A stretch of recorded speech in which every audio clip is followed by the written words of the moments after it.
go live here. And now let's start the motherfucking show.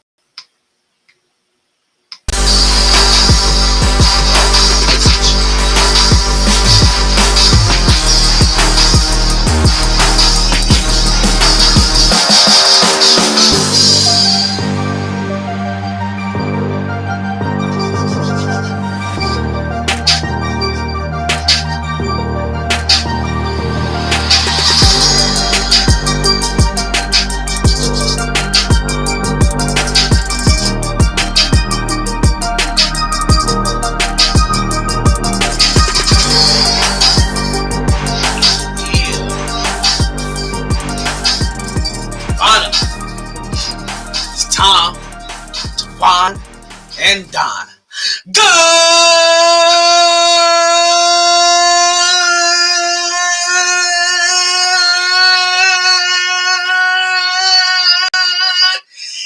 evening, and welcome back to another edition of the MyT Sports Podcast. I am your host, the one and only talent L.E. the Lord Deportivo Taylor. It is another Fuego day in the hottest city in the world, coming at you live and direct from South Florida, where they told us today we're going to have highs of 84.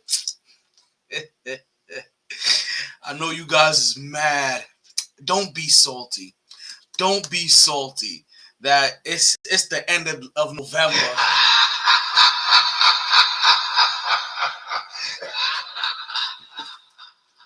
Don't be salty that it's the end of November and we over here holding down 84-degree days. Yes, folks, we had a high of 84 degrees today. They said we had a low of 70. What's a low of 70? Current temperature right now is 74 degrees. And can I tell you the current temperature in the room right now? I'm a little perturbed. We started the podcast 50 minutes late. Not gonna lie. It's the current temperature. Current time right now is 8:58 as we start the podcast.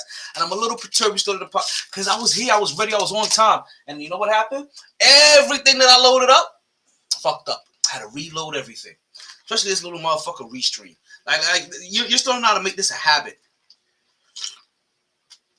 of not loading up my hard-on work. I don't know why I stirred that like that. Because you know why? Because of the temperature that I told myself I wasn't going to drink today. I told myself I wasn't going to drink today. This could be your product. This could be your product. Like, you understand the level. Oh, yeah, I can't see that one. That's Instagram. Oh, man. But, yeah, so I'm going to drink today. I am definitely going to drink today. And I'm going to drink something I like to call Skull Fuck Vodka. Which I've been putting weed in there. Just dropping that bitch in there. Watching that motherfucker float. I think I'm going to take myself a little sippy sip today. We're going to get the podcast started right. Listen, you know how this podcast go, right? So, oh, shit. Got all over me and shit. God damn. Ooh. So, you know how we do here in the podcast, right? Pour yourself a little drinky drink. Roll yourself. Oh, it's changing colors. Roll yourself up a little jointy joint. Pack yourself up a little bowling bowl. Because you know it's about to be a blast on the MyT Sports Podcast. Let's get into this. Let's really get it. Let's really get into the show that you guys know what we got going on for you guys today, right? It's November 28th. You guys already heard that. Folks, we got a big show for you guys today. We got a big show coming your way. We're talking about that big pod energy. We're going to get get me right. We're going to get into Tom Thibodeau being suspended. Wait, what? Oh, yeah, folks. We got Blue Chew. We got the Fins flooding the red zone. We got prime positions to talk about. We got Brittany Griner. We got UFC 281 to get into in this.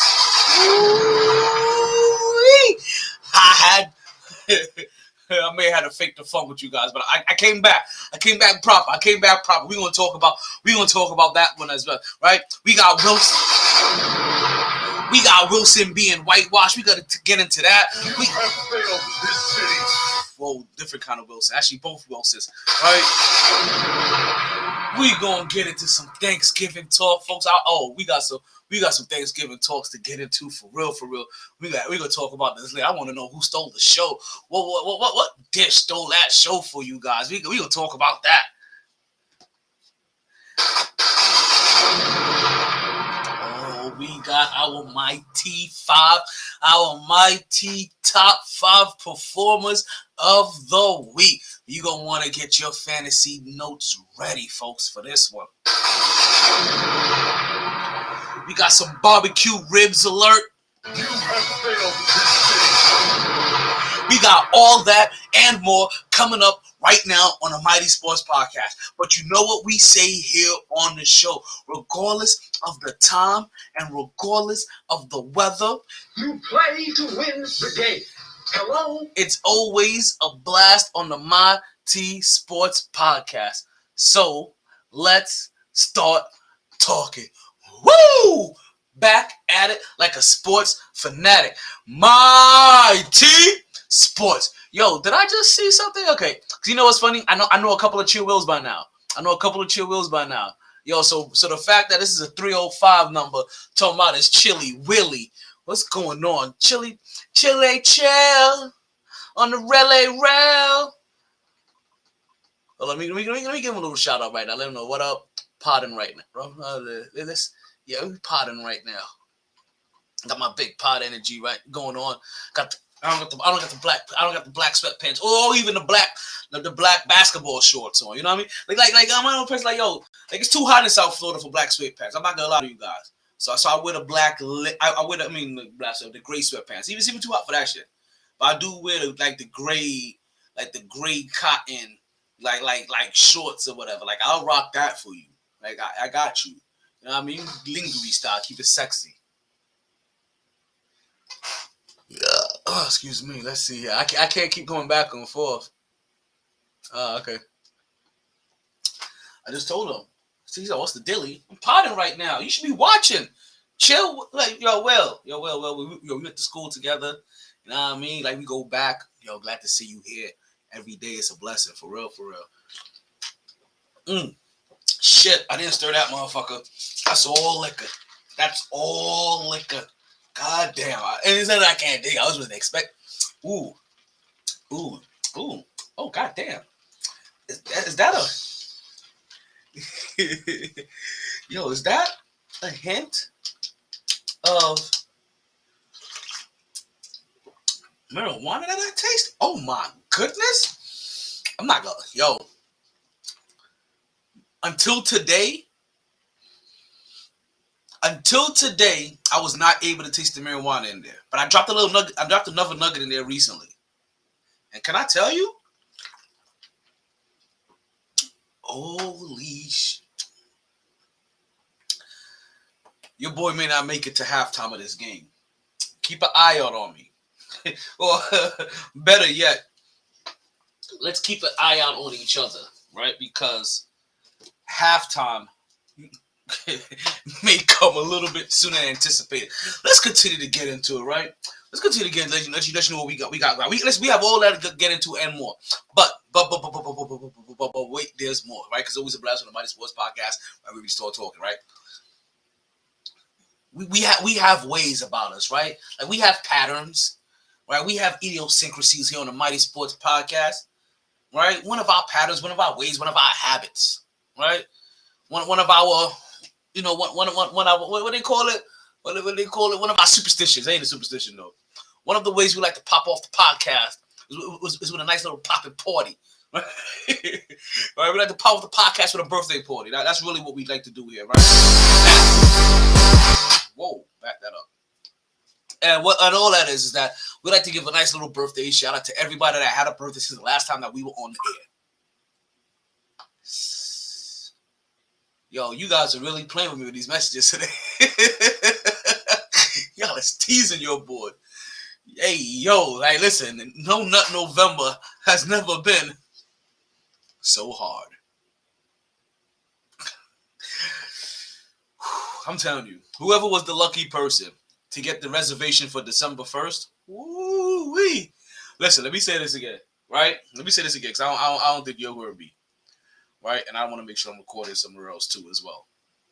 Because, you get started, and next thing you know, you get going, and you realize, like, yo, I am not recording everywhere like I thought I was. God, yo. That's that second flavor that hits you. Like what's it the third flavor? It's lemonade, then vodka, and then after that you like, wait, what's this? What? Wait, did I eat a weed brownie? Boy, I'm telling you guys now, it's gonna be an interesting show. This is gonna be real. You know what? Fuck it. Fuck it. Let's go big boy style, right? I told you guys, I'm feeling my big pot energy. So let's bring out the big pot smoker, right? Let's bring out the big pot smoker, aka the blunt object over here. You know what I mean? AKA I can't talk because my mouth is full. Pause.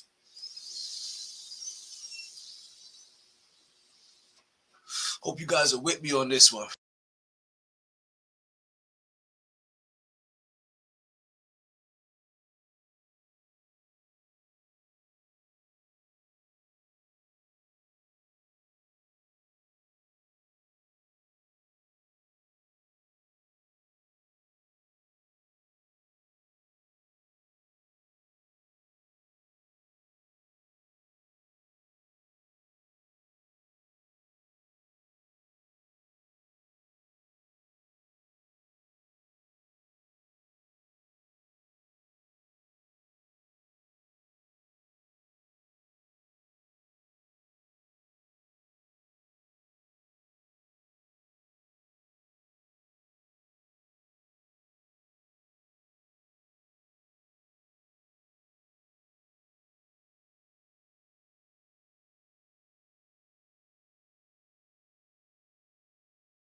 birthday for the. Hold on. That's that shit I'm talking about. I don't know if the video had sound this whole time. The things I have to deal with. The things that keep happening to me. Why?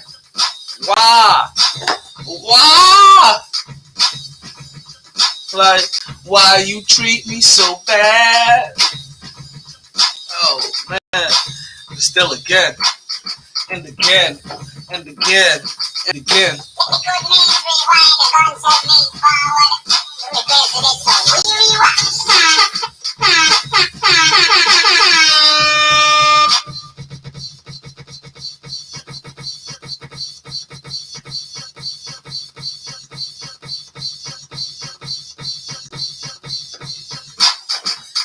Because yeah, it's your birthday. We said it's your birthday.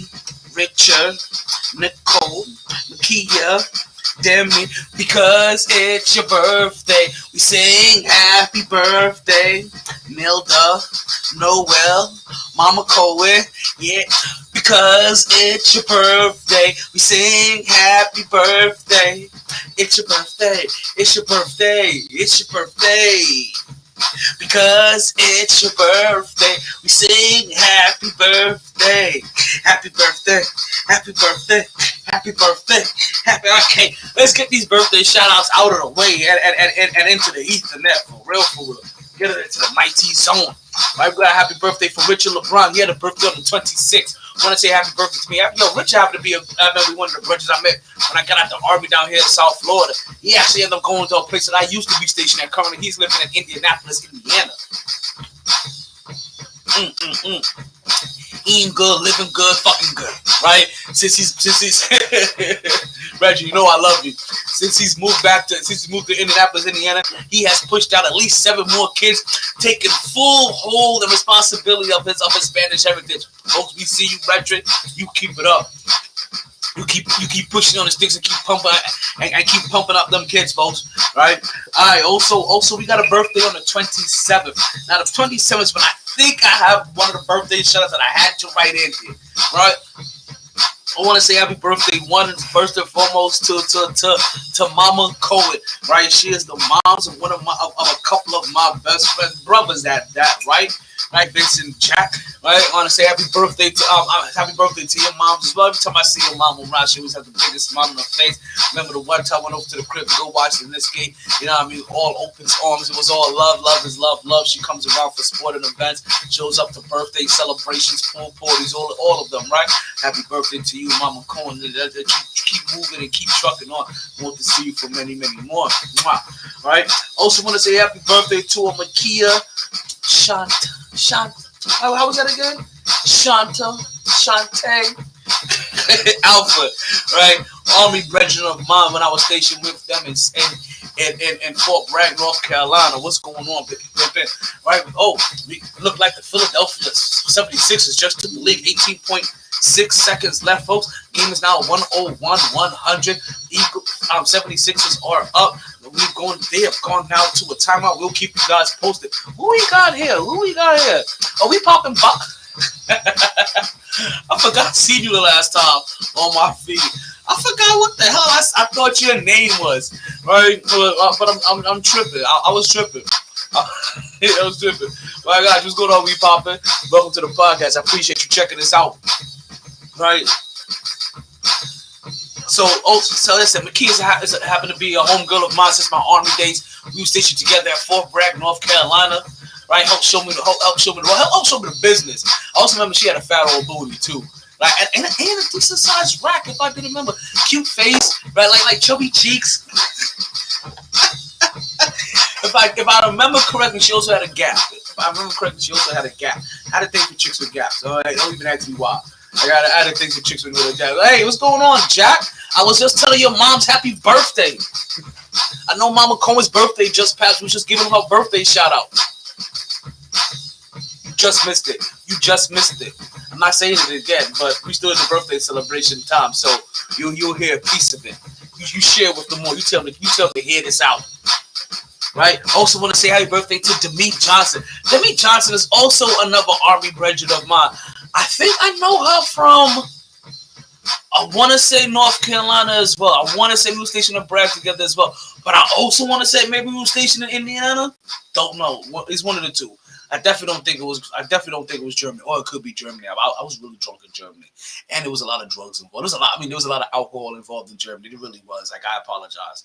Like we were saving we were helping save the country completely and absolutely, utterly destroyed for at least 22 hours a day, 22/6 and a third.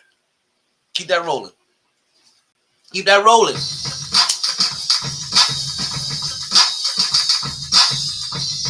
Yeah, let's get that going. Let's keep it going. Let's get the birthday shout-outs going, right? We also have a birthday shout-out to Nilda Alvarez. Now, Nilda Aviles. My bad. I didn't see that right. You know I don't got my glasses, right? I try to look cool on the podcast. I'm not trying to wear the shades on. I'm trying to have the eyes go low. You're like, well, what? Yeah, we'll keep it. Right? Nilda, we tried to invite her on the podcast some time ago. Right? If you guys could go catch on her page. Like, she's always doing Star Wars review and always doing collectibles of rare figurines, right? Go check her out. I'm pretty sure she has a collectible that you would be impressed about if you are in the collection business. So happy birthday to her as well. And then we got birthday for today. And then we got one single solitary birthday for today. And that is to I lies. I keep forgetting to write somebody down. You look, I remember you. It's another brethren of mine, right? But I have birthday for Noel Espada. Yeah, like the villains from, not the villains. They were the villains in Bleach, but now they're the allies. But like just like from Bleach, Espada, right? Noel Espada's actually that's one of my homeboys' brethren, right? You know what I mean? Like, you know what I'm saying? Like blood from another mother, like blood thicker than water, and only in certain cases you need water to live. You know that in the basics. Like, he's one of them to one of my brethren, right? And if I'm not mistaken, he also got like 22 kids too, right? So I want to say shout out to happy birthday to Noel and all of his 22 kids. Also, we try to get him on the podcast too. He be hitting us up talking about, hey yo, I want to come on the show. But every time I hit him up with a little invite, I get no response. We gonna see if we finally get a response from him. Like, we should be on the air right now, talking about how the red zone got flooded by the Dolphins. Ooh, how you get flooded by fins? We're gonna get to that a little bit later. And the last birthday we got for this segment, folks, is a birthday to my boy Sharon Bruce Tingo. Listen, I got a lot of stories from about my boy Sharon, but the biggest story to take out of it is that he's one of those dudes, one of the kindest hearts ever. Don't speak loud for shit. He's like my brother, right? Like, you gotta really pay attention to what the fuck he's saying, right? Because he talks kind of low. He's kind of country with it. And like, man, dog, like, how you doing, my nigga? like, put it this way. Like, the way he talks, he could be a pimp. In a former lifetime, he probably was a pimp. Right now, he's just a brethren of mine. But nah, Sean happened to be a brethren of mine that we served together in Germany. Right, so this has been years, folks. You understand, if I'm talking about I served together with anybody, you realize I've already been out since 2006.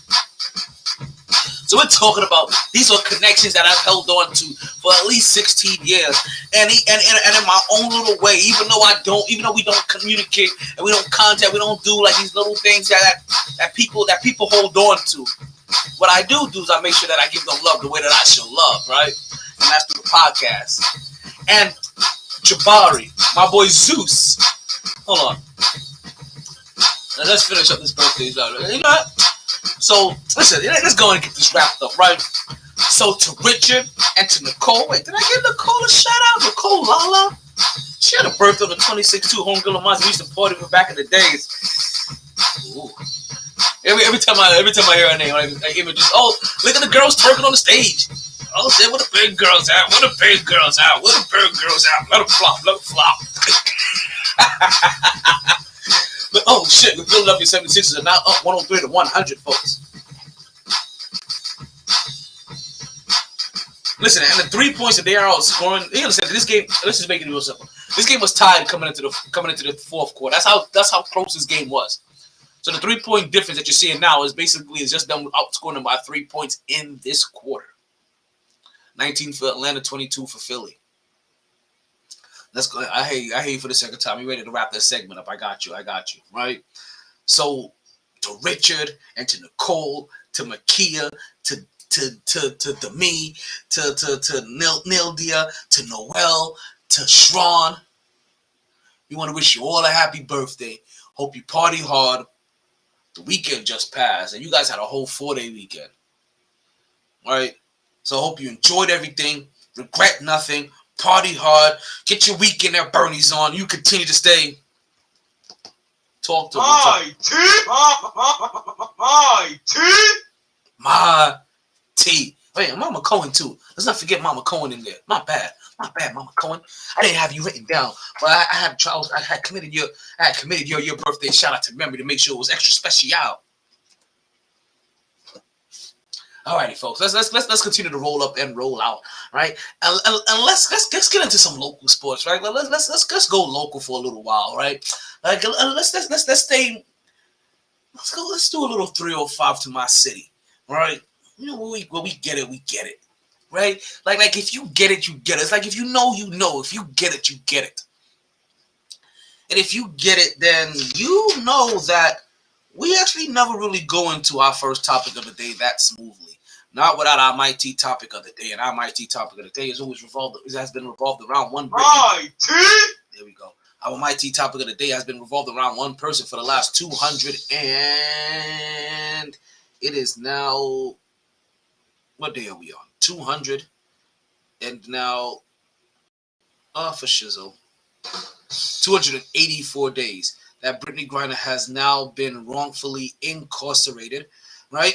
And remember, this is the title that's given our government, so let's not get into politics here, right? So his Brittany Griner has been wrongfully incarcerated.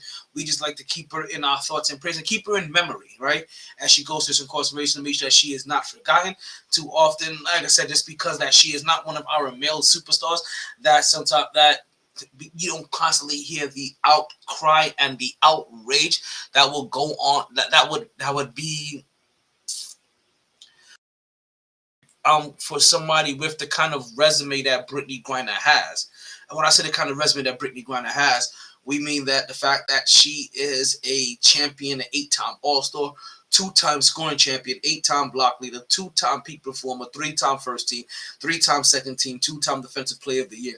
Now let me point this out because I know we was thinking about this the other day, and I thought I was right, and I double checked and I backed up. Scoring leader and defensive player of the year.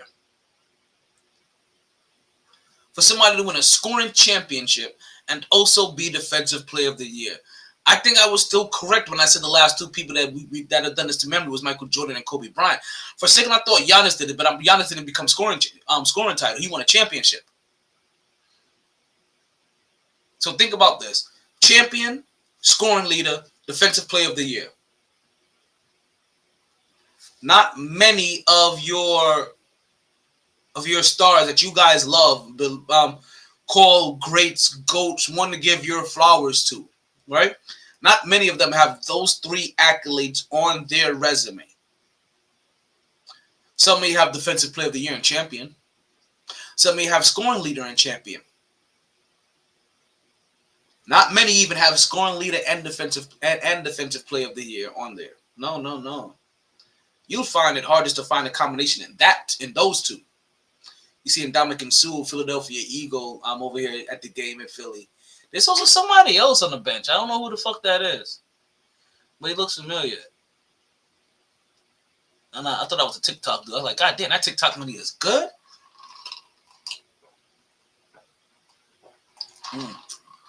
Almost as good. Ooh. As that motherfucking Drake.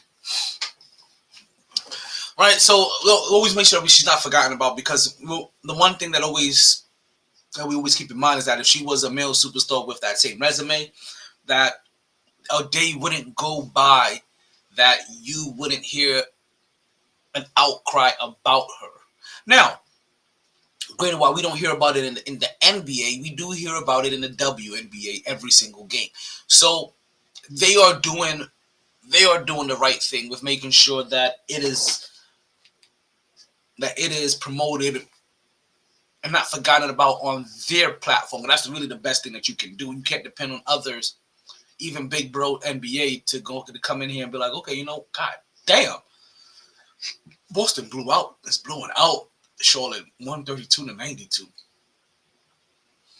Whatever game is even worth watching right now.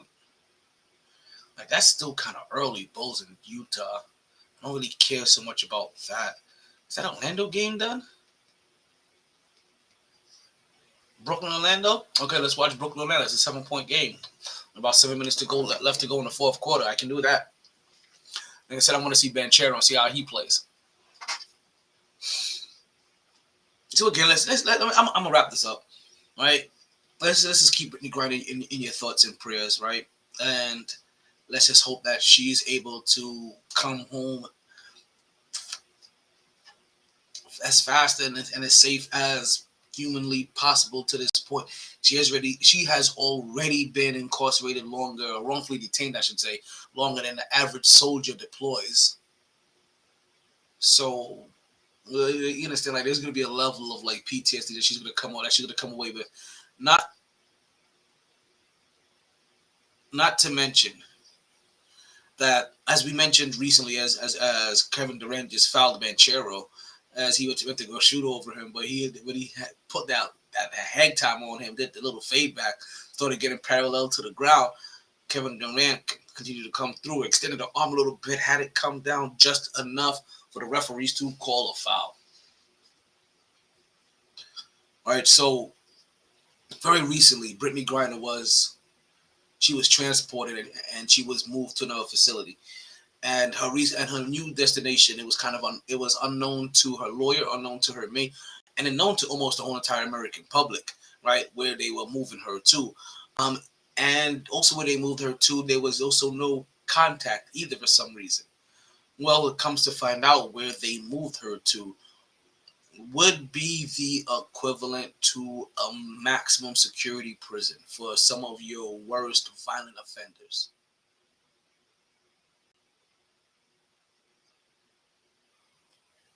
Now, I know they're not deeming Brittany Griner a terrorist or a threat to national security.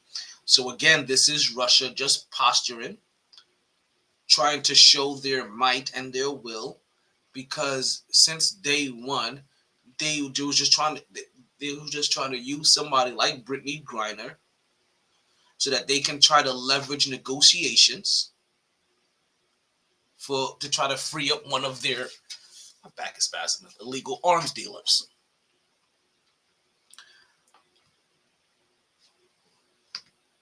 So again, like I said, Brittany Griner throws up the MyT symbol. Let's hope that she stays strong through this endeavor, and let's just hope that she comes home with as little, and we really do mean as little emotional damage as possible, and physical damage as well. But I'm hoping that she could hold her own, and if somebody like tries to fuck with her, well, like she could just like Andre the Giant, the motherfucker, like or Undertaker, them bitches just choke slam them to a table or some shit, like, But we know that's not going to be the case. So let's just hope that she gets home safe. Let's continue to roll up and roll out, and let's really get it. Let's get into it now, right? A little 305 of my city, right? Let's.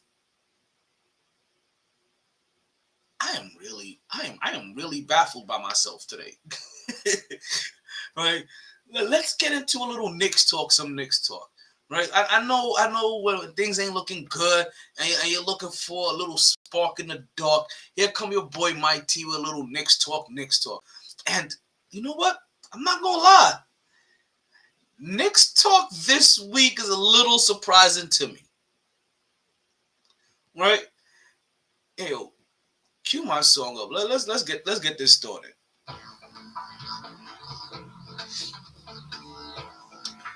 I'm gonna keep this lighthearted because it's too early in the season to have deep-rooted conversations about the New York Knicks, right? So let's get into my Knicks talk. I'm on Twitter the other day. Forgot what tomfoolery I was doing, bullshitting around. And I said to myself, I'm about to put on a statement on Twitter. And I wanted to tag Tom Thibodeau for some reason. I hope it was Twitter. It could have been Instagram. Let's stick with Twitter for right now. And when I go to tag Tibbs, I get this weird ass message. Oh no. This is what it was. That's what it was. That was what it was. I was looking to tag Tibbs in a message. And I couldn't figure out what his handle was. I'm searching for him, I can't find it. So I'm like, okay, you know what? Let me go on the Google machine. Google Tom Thibodeau's Twitter handle. I gets it. I pulls it up. Then I get a nice little message. Tom Thibodeau's account has been suspended for violations. I'm like, what the fuck? Tom Tibbs. The fuck? Thibaut Diabu. Is this how you do? I'm like, I can understand why Facebook, let's let you guys know right now, Facebook is beefing right now. Facebook currently has me suspended. And I'm off of suspension. But right now, all of my posts will be at the bottom of people's feeds, it says. You guys are being gay. Well, I'm sorry. I forgot that's not the proper term to openly describe a group of things that somebody could be, because it has miscellaneous meanings. You guys are being unruly. You guys are being ass bags. You guys are being douches, right? You guys are being real sensitive about this shit. Especially since none of them, except for the one where I said, you should have got shot in the face. And I forget what that was about. I think that was about a pedophile or some weird shit like that. And they were still like, hey, that goes against our community standards. Like, we all hate them, but you can't talk about shooting them in the face. I'm like, okay, fine. I guess we won't be popping them. But yeah, the most recent thing that they banned me for is just because I said I'm a dynamic entry of priest. Like, seriously? You can't take a joke? You can't take a joke?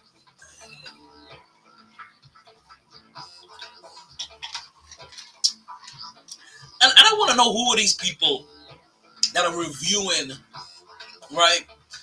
Like your appeals. Cause I appeal everything, right? I've won a couple. I've lost a couple too, obviously. I want to know the people that are reviewing this appeal. So I want to know if when they look at the comments and they look at what it's in reference to, if they feel like this is so lighthearted, like how dare you take this as a serious violent gesture? But apparently, I'm not just violent in real life. I'm violent on Facebook too, on social media. Joke, I'm not violent in real life. Like violence is not what I do. I'm trying to take a look at that. Yeah, we looking good. Not bad. Okay, ma heard this. Ma heard that. I don't know what the fuck these are. I'm gonna end up like dyeing these red and turn these into horns or some shit. Like, seriously. So Tom Thibodeau, yeah, his account gets suspended. And I'm over here looking like, yo, not my coach. Like, not my coach getting his account suspended. Like, I'm really curious. The Kevin Durant's dropped 43 points tonight. 102-96 over Atlanta. 3 minutes left to go in the game. I'm really over here wondering to myself, like, yo, what could Tom Thibodeau have done to honestly get himself suspended? Like, I know I'm reckless, but what could he have done? Like, was he scolding a player on social media? Like was he coaching? Like, Banchero finding the cutting man. You see ball going to Kevin Durant contesting the shot, but not being able to get to it. Kyrie Irving officially has 5 personal fouls as they send. Is that Banchero? Yep, they send Banchero back to the line. Mancharo. Still a 6-point game as he misses his first. Machado.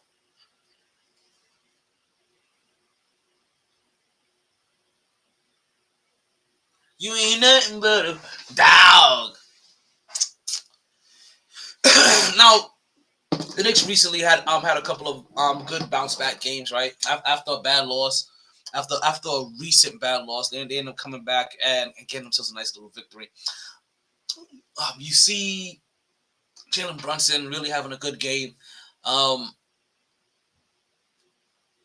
gonna have to. And listen, it's early. It's 20 games in, so now is right around the time to really start to hear. I really want to hear now how the Knicks fans are feeling. I'm gonna be into a couple of podcasts like Knicks Wall, Knicks Who TV, things like that.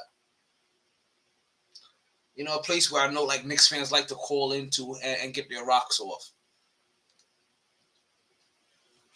Now, big shout out to them, right? Because those guys are a big source, and there's a whole bunch of them, right? There's about like 3-4 of them, right? In that sphere, like I'm trying to break into that sphere, to be honest with you, right? I'm trying to get into that inner circle. I'll let your boy, MyT Sports Podcast. I'm telling you, I'm gonna be that Kirk Cousins to your group. I'm gonna be that guy. I'm gonna be the Kyrie to your group.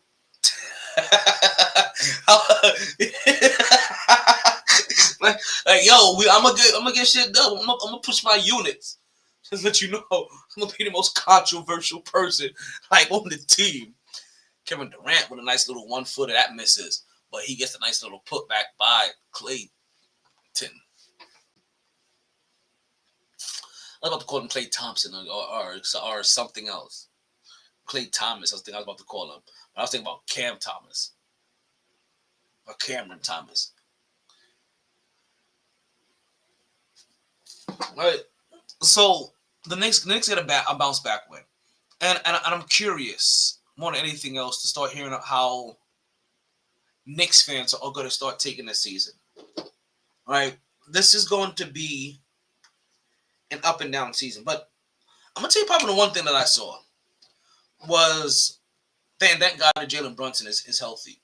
Is the other day Jalen Brunson had a phenomenal game. Phenomenal. Completely phenomenal. And it's probably the game that we need from Jalen Brunson every game. If Jalen Brunson, for some odd reason of respect or team camaraderie, all right, not wanting to step on anybody's toe, you know the things I'm talking about, right? Or the things that I'm alluding to here, right? If any one of those things have been lingering in his mind, right? Actually, I lie. Let's see, we had a bounce back win against the Thunder, but then we lost to the Trailblazers and lost to the Grizzlies. That's what happened. That's right. Lost to the Grizzlies the other day. Decent game still, though. Decent game still, though. But, and that was a 127-123 loss. Was that the overtime game? Did that game go into overtime? I can't remember if that game went into overtime or not. So, let's compare. 9 for 20. 9 out of 11 from the free throw line. 27 points. 8 for 20. 11 for 12 from the line. 30 points. That was the battle of the point guards. And Jalen Brunson came out scoring more points. Now, probably the first thing that I've been noticing, right? Or the first thing I could probably say. If the New York Knicks are going to be successful as Knicks fans, some delusional Knicks fans may think they're going to be, as the Knicks organization hope to be, this is going to excuse me. This is going to have to be Jalen Brunson's numbers every night. We're going to have to expect 30. Let's call it 26 and a half. 7-7. 6-6 at worst. 8-6 maybe, 8-5, 26.5, 8 assists, 5 rebounds. That's probably going to have to be Jalen Brunson's number. And the thing about it, Jalen Brunson is capable of it. And probably a whole lot more. We've seen it. So Jalen Brunson is kind of being a little timid, kind of falling back because he wants to make sure the other guys don't feel too intimidated or feel too lost or get offended. I think we're past that. Like I said, I'm going to be curious to hear how Knicks fans are really feeling. I know when I talk to Knicks fans so far, a lot of things that they talk, I've heard complaints about Emmanuel Quickly's minutes versus Derrick Rose's. I've heard complaints about Cam Reddish, which I don't quite get, because Cam Reddish is getting the 6th most minutes on the Knicks right now. And a lot of times he's finishing games for them. Decent amount of times.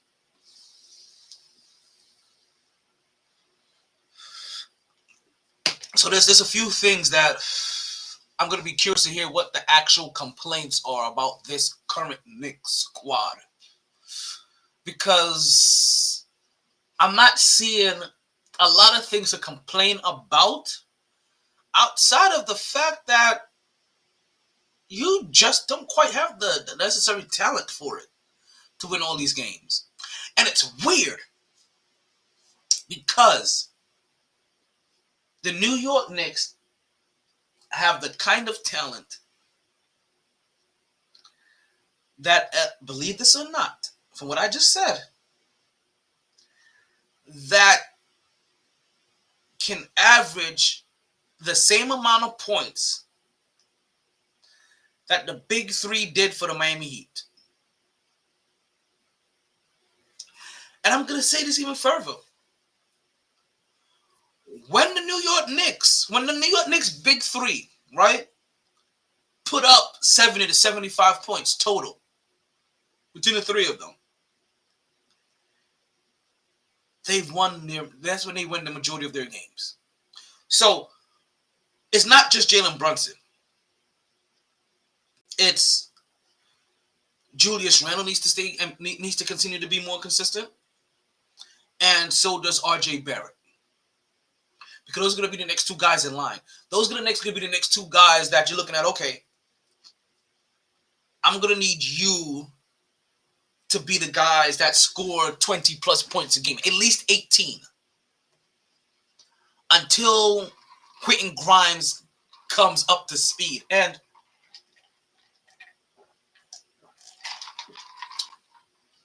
I don't know what they saw in Quentin Grimes,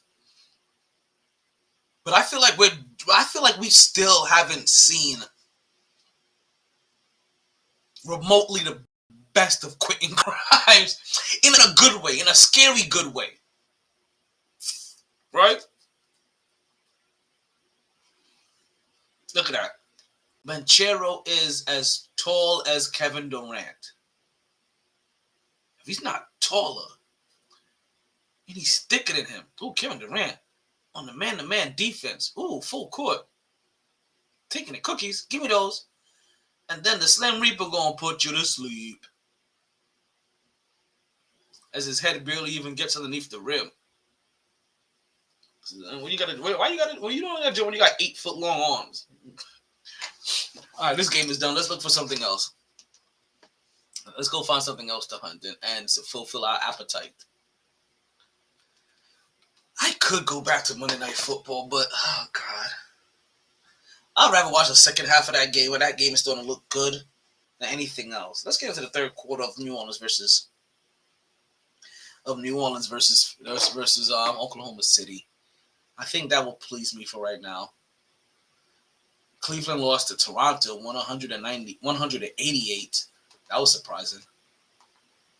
Right now, if I say this is a 4-point game with with the Pelicans versus Houston. And I have been really interested to see Zion Williamson this year. And I've been interested to see Zion this year because of how good New Orleans has looked without him in the past years, right? Year and a half. How they've learned to play and become better players without him in the rotation. So I'm curious to see Zion Williamson, to see how he can elevate now a team that is a perennial playoff contending team consistently. If he could come in here and start and really become that X factor that he was drafted to be. I'm also interested to see how well him and Brandon Ingram can form an on-the-court relationship of dominance. Because I believe that they have the right element of big man, wingman to be not just dominant players, but a dominant and a winning team in this league. So that's probably my biggest intrigue with Zion right now. Is because I want to see him complement the rest of this squad. Am I not being heard on Podbean? I am not being heard on Podbean. If it's not one thing, it's a motherfucking another. Word to my mother and my sister and my brother. It's always something everywhere. It's always something everywhere. Let's make sure I'm in the one feed that I want to be heard on. Because, yo, for real, like, everywhere else I've been able to withstand. Like, honestly, everywhere else I've been able to withstand up until right now. Like the video feed, that volume got muted somehow. Then the one that I generally use to help to also share live, right, and get my call-ins. And the thing about it, right, is that when nobody can't hear you, nobody comes in there and be like, "Hey, yo, we can't hear you." They just pop in and pop right the fuck back out. They're like, "You know what? Nope, dead air. Click, I'm gone." But let's see what happens now. I see the meter running. I see everything registering. Let's see if we can keep things flowing.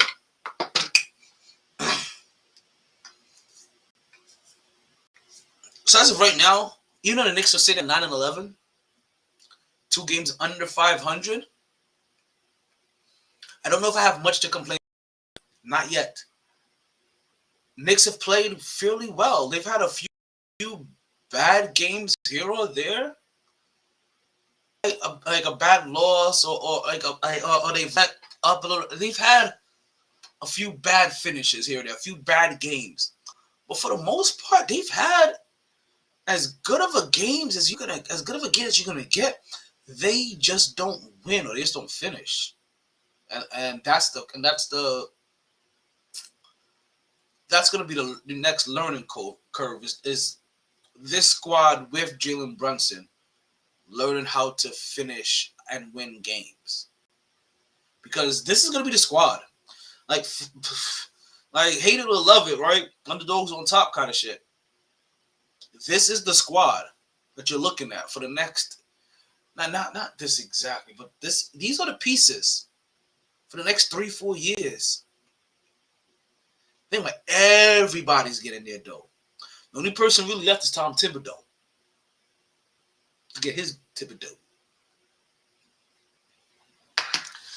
Right? Mitchell Robinson got paid. Julius Randle already got paid. RJ Barrett got paid. Derrick Rose is gonna be on a year-to-year tip. Emmanuel Quickly and Obi Toppin will get paid together. Quentin Grimes ain't get paid. Like he'll come up in a couple years after. Like, so you understand what I'm saying here? Like the names that you're hearing now, expect to keep hearing. There it goes. Yeah, right there. That's what I was looking for. That's what I was picking at. I know you guys were like I'm crazy. But these could be the names that we're gonna hear for the next 3-4 years or so. We won't stop hearing about RJ, Mitch, Obi, IQ, Rose, Grimes. These are going to be some of the names that we're going to keep hearing. We're going to still hear 3 years later. So it's in Brunson. So it's imperative that these guys kind of learn how to start winning together. Again, not much to complain about, but you can definitely see a couple of the faults that the Knicks have.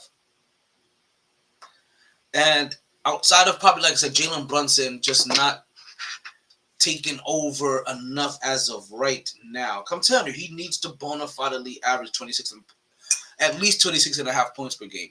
And I'm telling you, if he has to go full Kevin Durant, then he needs to go full Kevin Durant. Jalen Brunson needs to ball so hard that he's damn near Nick All-Star. Like, that's how good he has to be. If this is going to be as successful as it needs to be, and if this needs to be received as well as it needs to be. Because if they receive it well is also a very important thing. Yeah, and you can tell I'm droopy already. Yeah, I'm droopy already. I'm telling you right now. Now that's what I do the podcast just like this, and I'll be straight.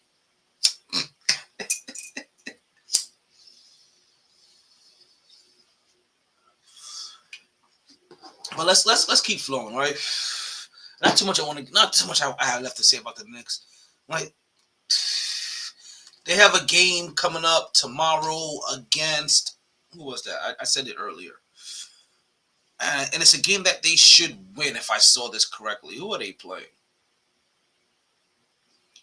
Were they playing Detroit again? Yo, I swear to God. Hold on. This really can't be it. It really has been. Every time the New York, and this is twice now after we played Grizzlies that we played Detroit.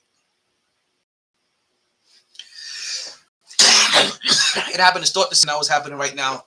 But now we've gotten the Grizzlies already taken care of. And we may have already played all 4 games against Detroit, which kind of sucks. Because Detroit so far has been that team that when the Knicks need a decent win to get back in stride, Detroit's been right there to take that L for us. I mean, so far, look at it, right? First game of the season, we played Memphis Grizzlies. That was a close game again, 115-112. If I remember correctly, Cam Reddish hit a late shot in that game to either tie it.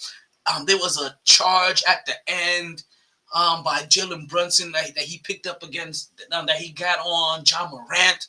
That was a good game as well too. But then we end up losing that game. But then who was right there waiting for us with open arms, willing to spread their legs and give us the dub? Detroit Pistons. And then the New York Knicks, like I said, went back and forth again. Then took a really bad loss to the Brooklyn Nets. Remember that, right? 112-85. But what happened right after that really bad Nets loss? It was good old Detroit ready to give us that treat down. Right? 121-112 victory after that.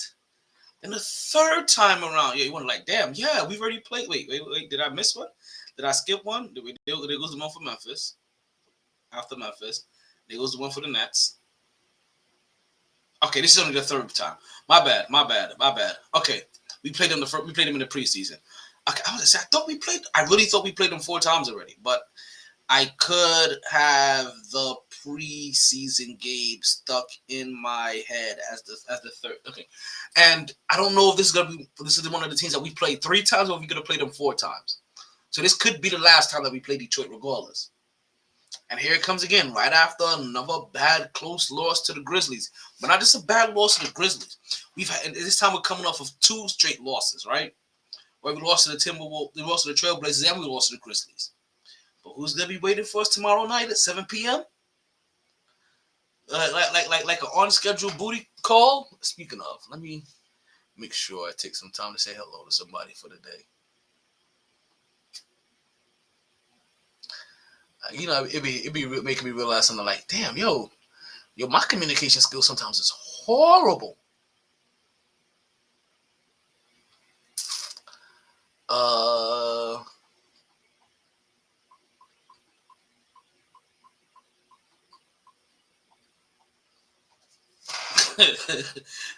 All right, let's continue.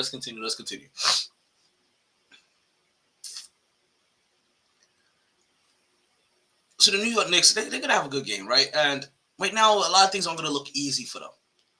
And I don't anticipate a lot of things looking easy. But hopefully they continue to beat the team that they should be. Now, speaking of making things look easy, that's right.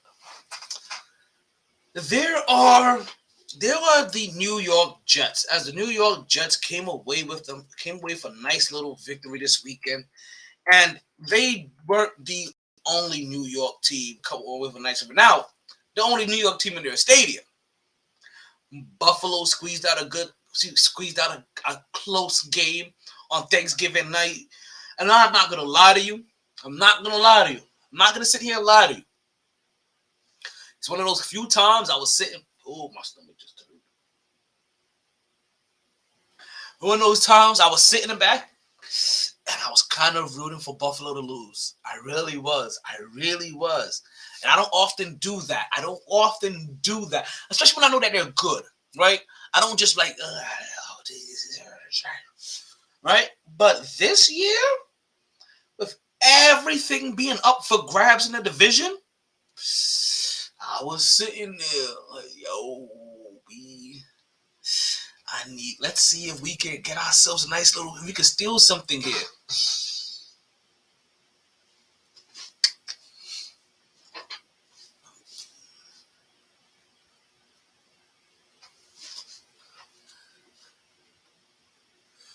Right, so, oh yeah, I gotta hit this person up too.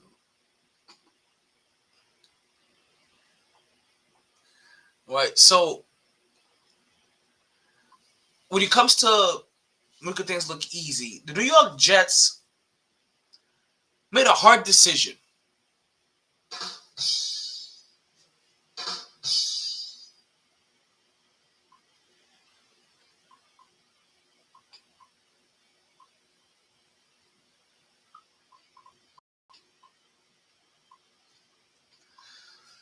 The New York Jets went from Zach Wilson to Mike White. Basically, Wilson has been whitewashed. And he ain't the only Wilson that may need to be whitewashed. Ooh.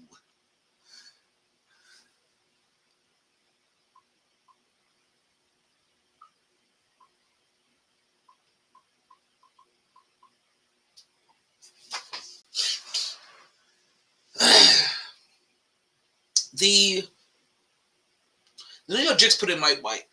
And Mike White had a hell of a performance. Right? And let's just get back to it, right? Zach Wilson. Let's back up just a little bit. Let's back up just a little bit. If the good means rewind, the concept means forward. You requested it, so we rewind. Yeah, he need to get on my naughty side. Super Sam Jr. I know the suntan Superman. Any relation? The New York Jets.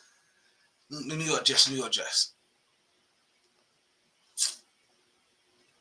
They made a move and they had to bench Zach Wilson. My bad.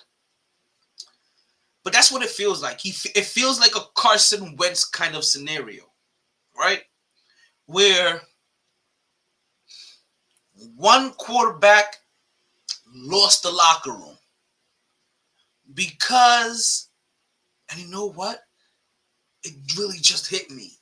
It wasn't even Carson Wentz and Nick Foles that's popping into my head. It's RG3 and Kirk Cousins. And how I remember at one point in time that Kirk Cousins had that locker room over RG3 because RG3 was RGI.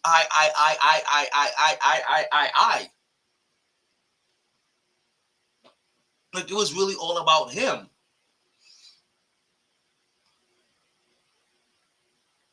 But now you see the scenario kind of played out in Philly, right?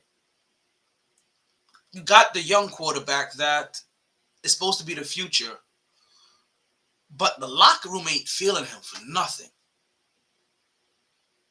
They're not feeling him. They're not believing in him. They're like, oh, you thought I was feeling you? Put that nigga on the bench. Treat him like Carson Wentz. Right?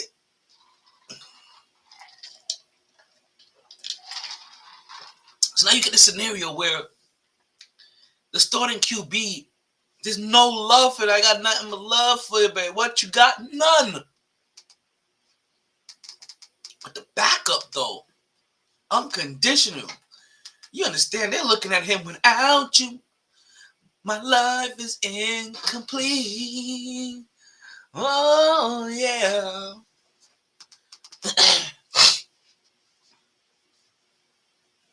Good sport should be disconnected. Oh, look at that. See, look at that. The phone knows. The phone knows.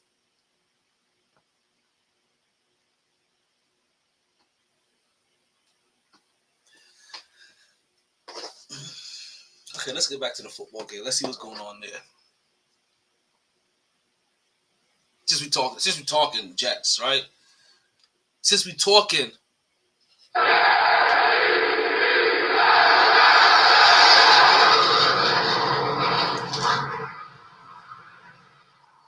can I be homophobic? My bitch is gay.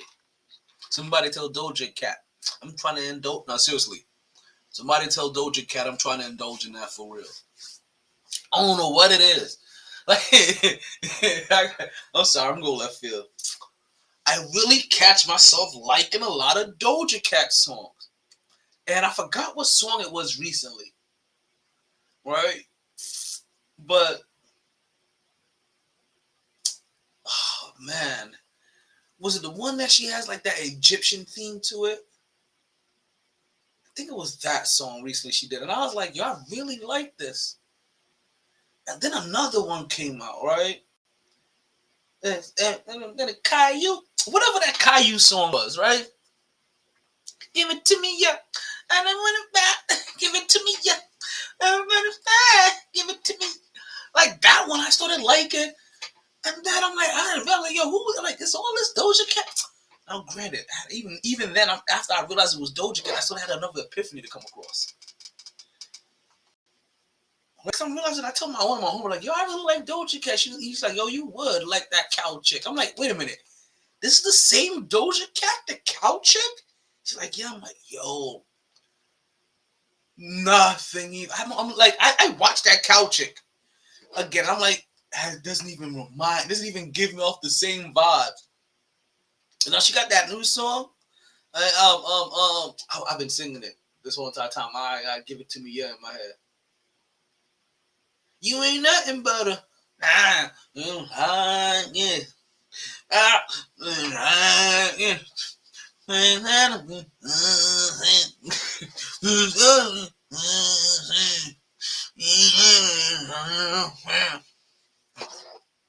You ain't nothing but a like that joint, like that is my jam. Seeing Will trying to come over here and talk. Let's drop Will a line. Let's see how for real he is, right? Because you know what I do, right? I bring the people, I get them involved. But you know, sometimes you gotta test everybody's metal. Everybody be like, yo, I want to get on. All right, yo, let's talk. Knowing I got a sports podcast, right? Let me tell you what he said. He gonna hit me up like, yo, let's talk music. Why does everybody want to come on my sports show and talk everything? Like, why is the first suggestion everything besides sports? Like, you guys want to let me stop. Let me be nice, right? Because my man's in them, and I was being facetious, right? Because not towards him or anything else, but the everybody else. Like, if you want to talk something else on your on a thing, like, just start a show. That's all you gotta do. Can't find him on there. All right. So let's continue to roll up. All right. and talk about these New York Jets. They came up with a nice dub, and it's been so weird as happened to Zach Wilson. All right, of him losing the locker room, because he hasn't lost the locker room like his other namesake, right, has lost the locker room, Russell Wilson. Right? He hasn't lost the locker room like he has. It's just that you can see that the offense doesn't quite click the same. The play calling isn't trusted the same. And even when it's the same plays, the same average outcome, not the outcome, average outcome isn't the same. And even though usage and targets were not, and that really looked bad, right? That wasn't the same. Now, you know what they always say, right? People are always willing to overlook a lot of things until they're losing, right? So while they're winning, I'm gonna keep my mouth shut and win and fuck it. But the moment we start losing, they're like, yo, why aren't you using me more? And that was Garrett Wilson after the New England loss. He decided to come out and speak about, hey, what, like, I'm being to me look like a bum out here because our quarterback can't find me. And it was weird, right? We thought Garrett Wilson would have an explosive year this year because we saw what Joe Flacco did with him. And we still like, yo, Flacco can do this with him. If Zach Wilson is sitting there on the bench watching, then he should know, like, listen, let me get the ball to my playmaker. And as long as I get the ball to my playmaker, good things will happen. Now, unfortunately, with Garrett Wilson, when Zach Wilson came in, his go-to target happened to be the running back that got injured, Bryce Hall. After Bryce, he never identified a passing target, really. Again, you would think, oh, here goes a second opportunity for you to find your wide receiver stud. No, he doesn't. But let's also bring into perspective the fact that Zach Wilson was 5-2. Those two losses have come against Bill Belichick. They've come against the Billy Goat. I'm gonna check your habits. I'm gonna check your guts. I'm gonna check your will. I'm gonna check your everything.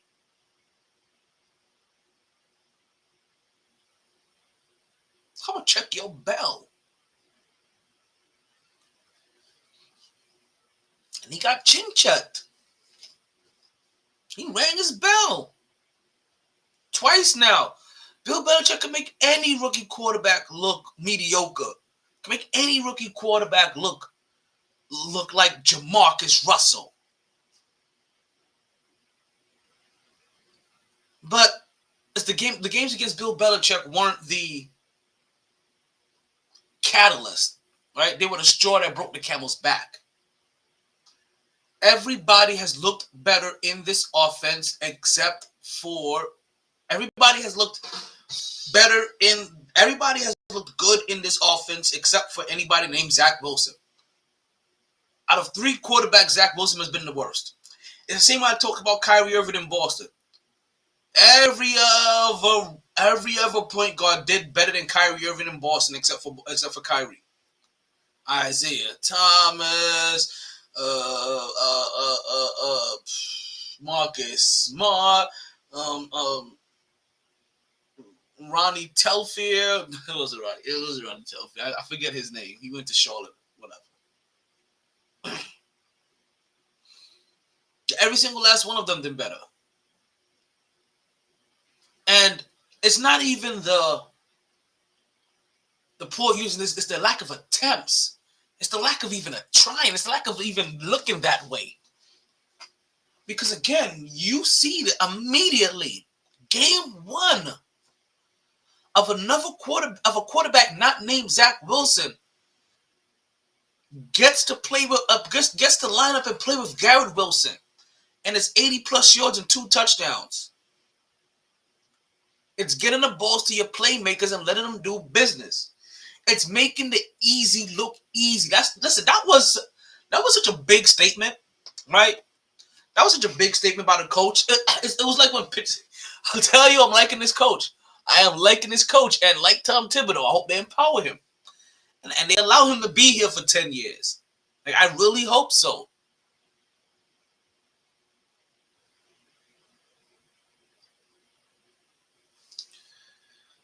Because he came out and he just flat out said, oh, let's try this. I forgot to put this on. Right? He came out and he flat out said, okay, just want to make sure I was following me. Right? He came out and he flat out said, Pittsburgh Steelers coach, why do you like this guy? He doesn't kill us. Al Salah said, Rob Salah? Al Salah. Rob Salah.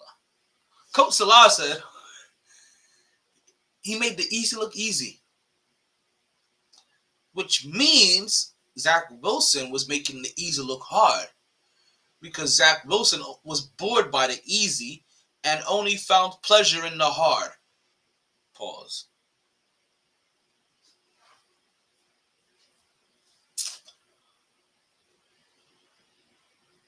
So now, remember last year, one of the big things between White and Zach Wilson is like, okay, we kind of know what White is. We don't need to see more of White. We don't need to see more Joe Flacco. We don't need to see more of guys that don't matter. Well, now you have a team that can actually win. And it's no longer about being able to see this from an individual or see it. No, right now is, you know what? Let's maximize this time while we have this window, because great defenses don't last for 2 decades. Right? Great defenses don't, unless you get Ray Lewis on your team. But generally, great defenses don't last for 2 decades because the defensive anchor on that squad isn't there for 2 decades. When you draft your quarterback, you kind of expect him now to be here for 2 decades. At least 10, 15 years. You don't even expect your defense to be solid like that for 10, 15 straight years.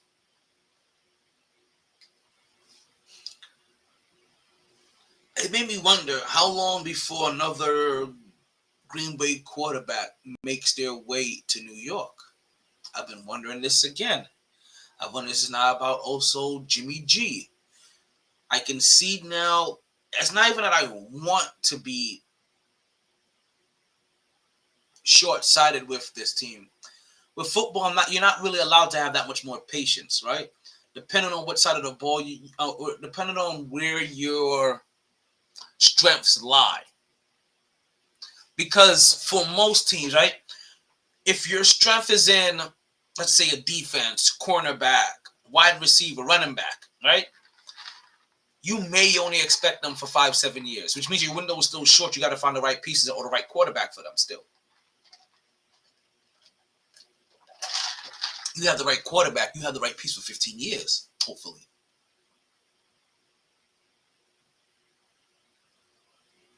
And that's the foundation you could build around. As long as he's constantly also willing to be coached. See, that's going to be the difference that people are going to misinterpret between some really good quarterbacks that we've seen and some of the great ones. Even the great ones allow themselves to be coached, while the good ones became too arrogant too early and thought they didn't need coaching. I think I don't need to go much further for you guys to understand some of the people I'm talking about here.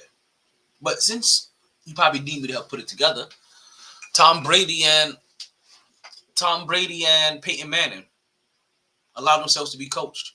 Even as good as they were, still allowed themselves to be coached. Russell Wilson and Aaron Rodgers, doesn't allow themselves to be coached. Thought they got a little too good or too great for the game. I don't think we would think any one of them is greater than is smarter than Peyton Manning.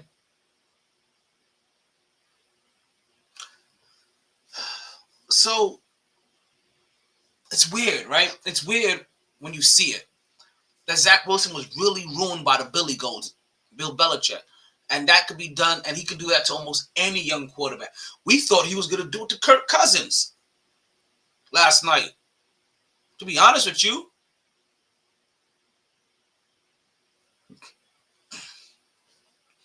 And all you saw, like I said, was the easy being easy. Right? White to Wilson, 46 yards. Easy. White to playmaker. Yardage. Easy. Don't overthink. Don't have to try to look for the guy that has to go 50 yards down because, like, okay, you want him to run and keep going. Like, no, that happens every once in a while. You see, even Patrick Mahomes couldn't get away with that. That he had to learn how to slice and dice and pick teams apart. Now, this goes back to, again, to sometimes quarterbacks just need to sit down a little bit longer and study some more. You thought Zach Wilson had enough time to sit and study? No, maybe he needs a bit more. Or maybe he just not is the guy. Last year we talked about Mike White and how we don't need to see him and how we don't need to see Joe Flacco, right? But now you're looking at it, it's like, okay, have we early on identified who should be at least a starter on this team that is as it's currently constructed? And if you're trying to get dubs, then yeah, I think we have to go on Mike White. And for the Jets fans, we're still on pace. Right now, there's 6 games left now. On Wednesday, we're going to be doing a comparison, right, to see how the playoff picture is still looking. So expect that on Wednesday, as well as MyT trivia.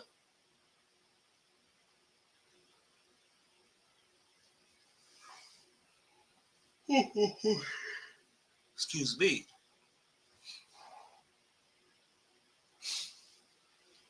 But before we get that, let's continue it right through the fight in my city.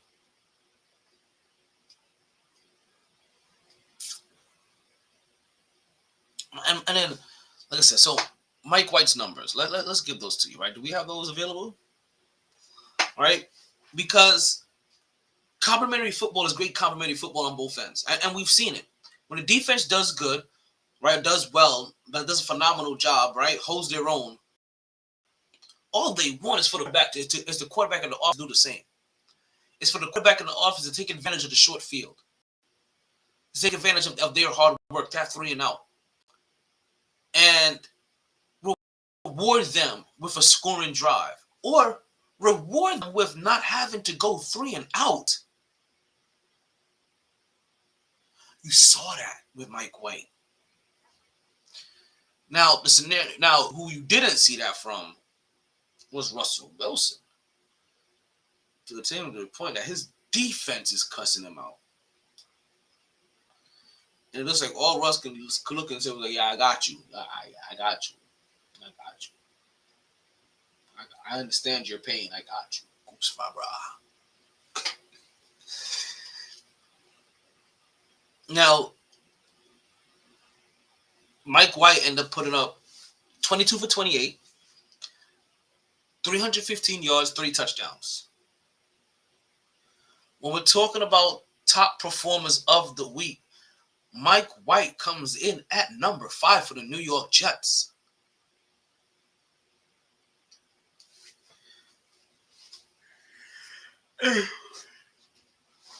So he did his job. 149.3 passer rating. Was that the highest rated? We have to look into that another time.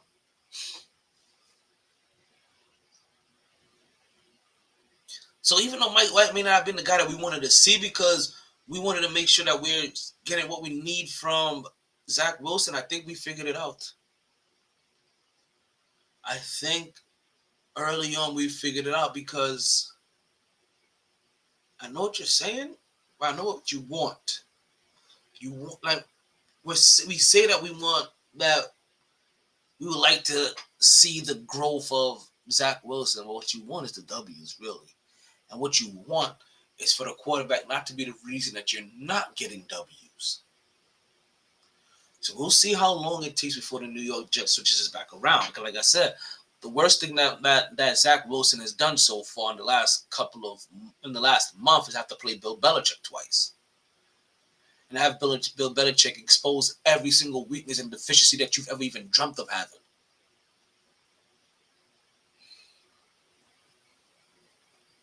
But I said it's all not for naught. 6 games left. I said it at the bye week. I'm gonna say it again now because now we've played 2 games since then. The Jets only got to go 500.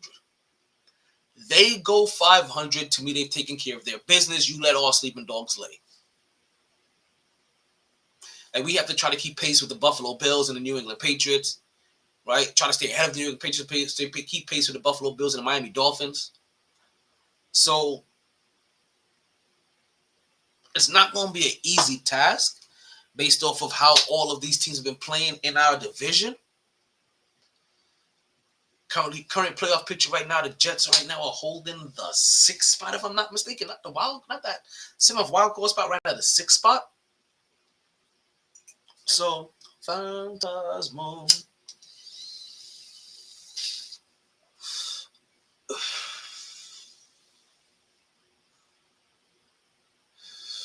There's still hope for the Jets. And I'm going to say this. While I may be disappointed if the Jets don't make the playoffs, I'm not heartbroken. I wasn't expecting them to make the playoffs this year. As of right now, I can honestly say that the fact that the New York Jets are basically are guaranteed to be a 500 team or above 500 team is win enough, and that's on the low end. Because based off the expectations coming into this year, I know your expectations should change as things go on, but no, let's stay how it was in the beginning of this year, so you don't break your heart. Because like I said, right now I may get disappointed if they don't make the playoffs. My heart isn't going to be broken if they don't, because their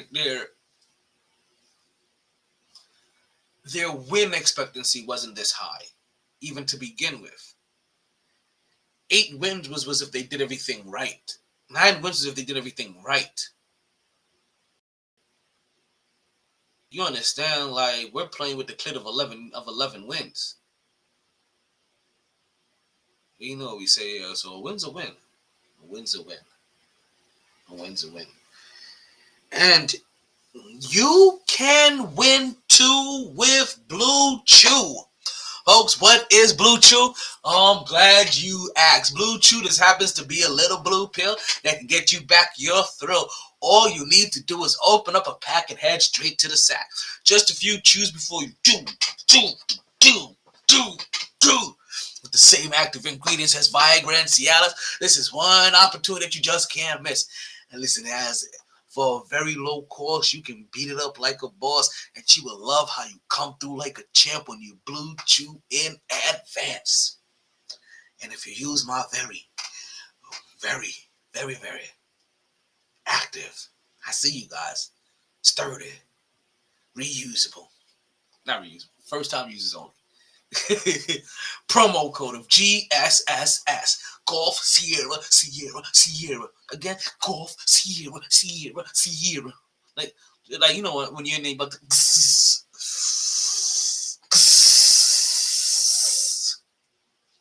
hit him with the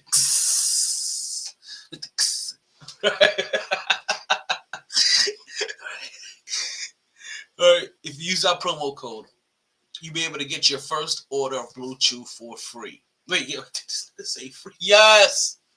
For the free. You, Blue Chew. It's only 2 instructions.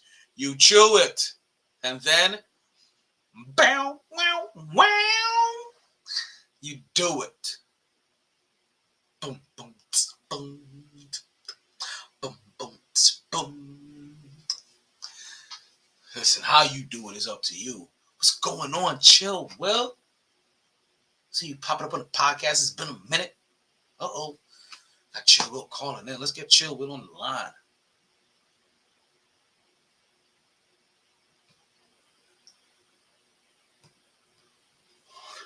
Yeah. Let's see if we can get Chill Will in here. We just sent him an invite to... Oh. Shit, maybe I didn't. Let's try this again. Shit, there he goes. Got it figured out. What's going on, Pippin? You drop takes, don't you? You drop takes, don't you?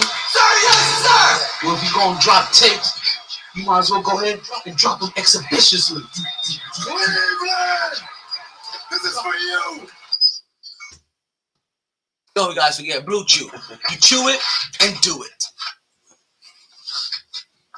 What's going on, Pimp? Hold up, man. What's good with you? I'm good. You know, we'll over here about to start the second segment of the not second segment, the second half of the show real quick. You know, I mean, we just talked. We just got through from our Blue Chew commercial.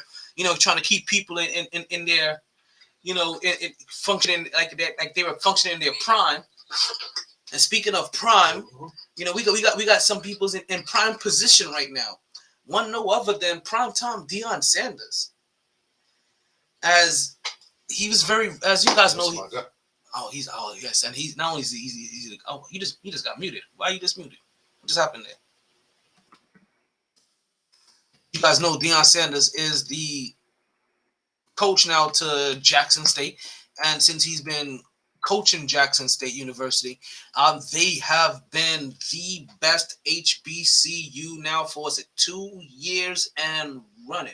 Now, because of that, it is of no surprise that Deion Sanders is getting a. You still on mute, you will, if you're talking or if you're listening. Don't know what happened.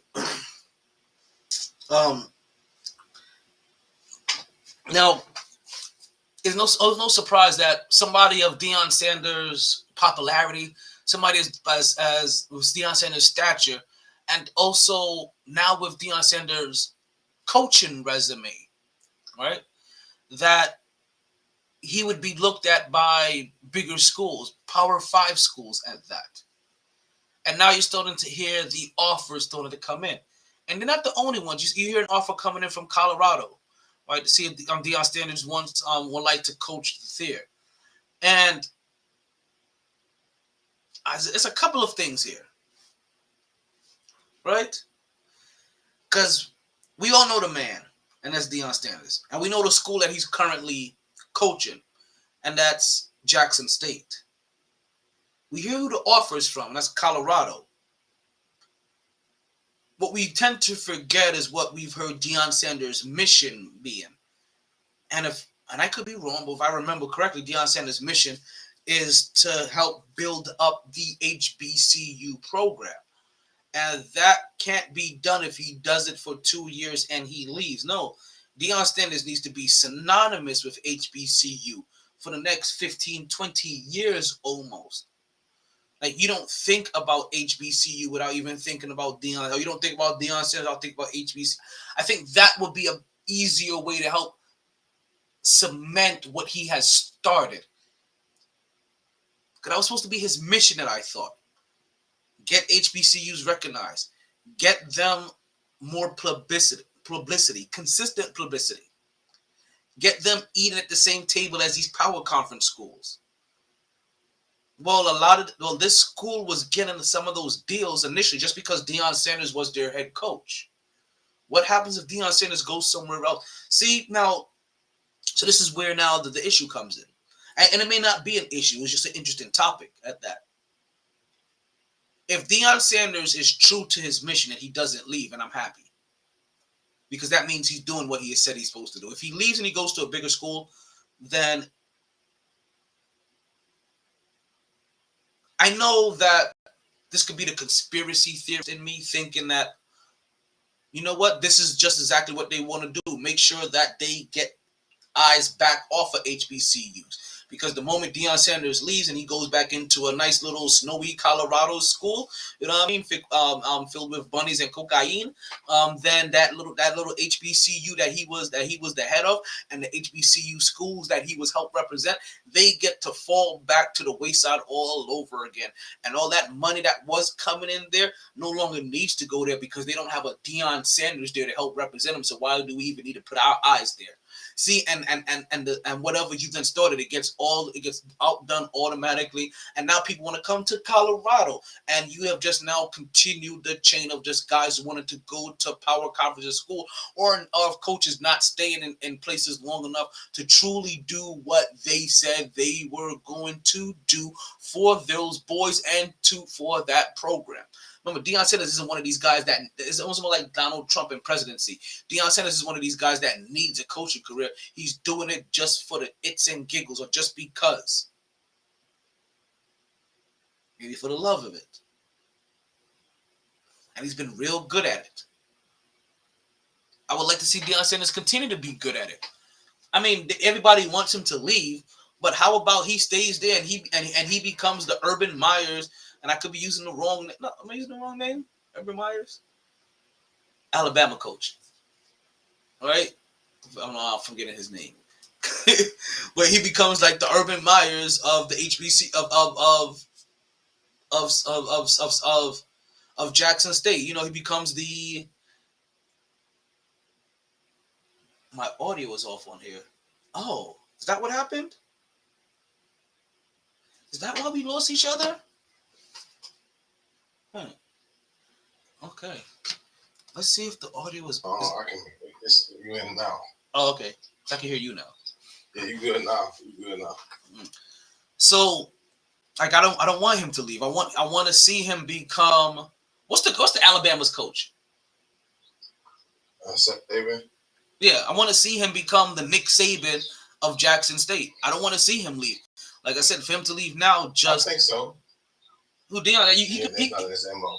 Like I said, because I don't want to see him because if he says and I know that too often we hear coaches say one thing and mean something else, but I'm taking Deion Sanders by his word that he wants to build the HBCU program up, and if that's something that he wants to do, him being there for 2 years isn't doing it.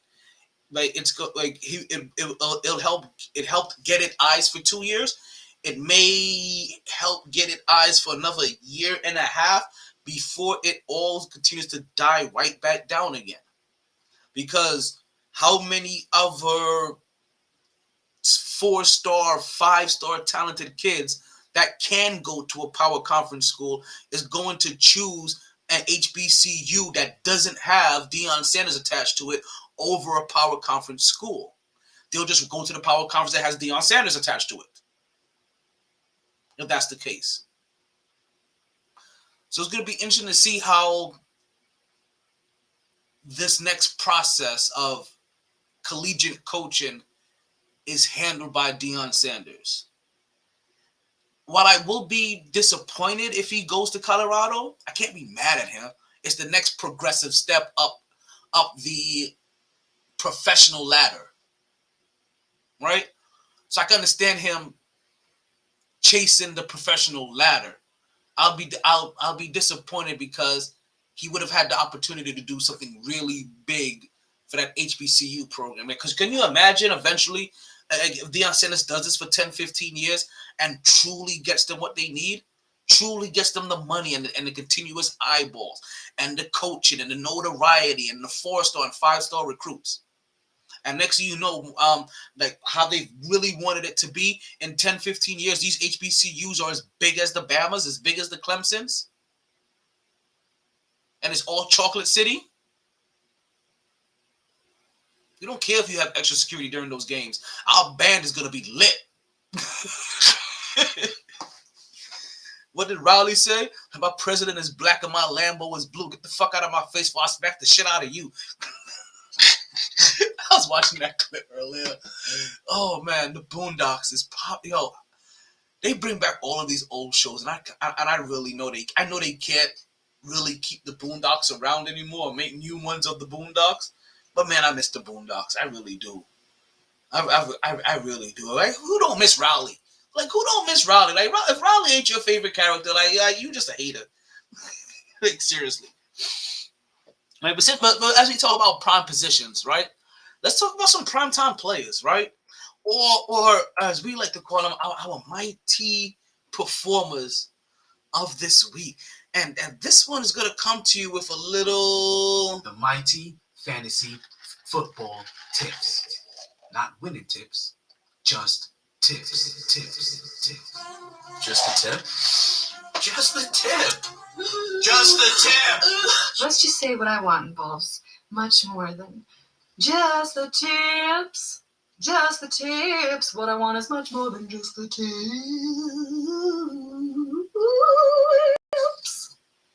Okay, so we had a couple of big performers coming on this weekend. Let's do them right. Let's do them right because they really were balling. Love to see it segment of the week. Give me that shit. Love to see it. Love to see it. Like, we had some really big performers this week. All right, and we had some scrubby ass performances this week. Now, the reason why I wanted to start this off with a nice little fantasy football, right, tip to it, because it benefits me. Like, of course, why not, right? And in so many different ways. If you had Justin Fields on your fantasy football squad this week, what the hell were you thinking? And two, he got you a donut. He got you 0 points. If I'm not mistaken, they end up having to play Trevor Siemian or some shit like that. Am I remembering this right? Yeah, they did end up playing Trevor Siemian. Did he even start? I can't remember if he even started now. All I know is the person that was playing me ended up having him as a quarterback, and yeah, 0 points. Wow, folks, we really had. When we said we had some big performers, we had some really big performers. All right, let's start off with number 5. All right, of our MyT performers of the week. That goes out to the running back from Philly, not named Jalen Hurts, because that boy cleaned up too. And we're talking about on his feet. But number 5 on the list, Miles Sanders, 21 touches, 143 yards, 2 touchdowns, 17 touchdowns receiving as well. But folks, he was your number 5 fantasy football performer of the week, giving you in standard leagues a nice whopping 27 points. Right? Now we about to get real quarterback heavy after this. Right? And I was kind of surprised. I don't know why I'm surprised. I was kind of surprised. But you'll realize that most of these quarterbacks, they have a kind of a leg factor going on for them, right? We had Justin Herbert coming in at number 4, right? 35 for 47, 3 touchdowns. And I forgot to put his yardage down, right? And then he had 4 rushes for 38 yards. Then was the man of the hour, right? The man, you know, my favorite quarterback of the year, right? That's just one Jalen Hurts. I don't know how Jalen Hurts is not everybody's favorite MVP right now. And like I said, he's my favorite quarterback, so I'm being a little bit biased. Listen, I understand. In some rooms, some people have Patrick Mahomes. In some rooms, some people may have Tua got a tongue twister. In my room, we keep it green over here, and I got Jalen Hurts. Ja. Yes, we have learned he is a Ja in this league, and he went off, folks. A pedestrian 16 for 28 through the air for 153 yards, but 2 touchdowns. But folks, 17 rushes. 17 rushes for how many yards I told you Miles Sanders had? The running back on his team, 21 attempts for 143 yards. Jalen Hurts, folks. Jalen Anthony Hurts.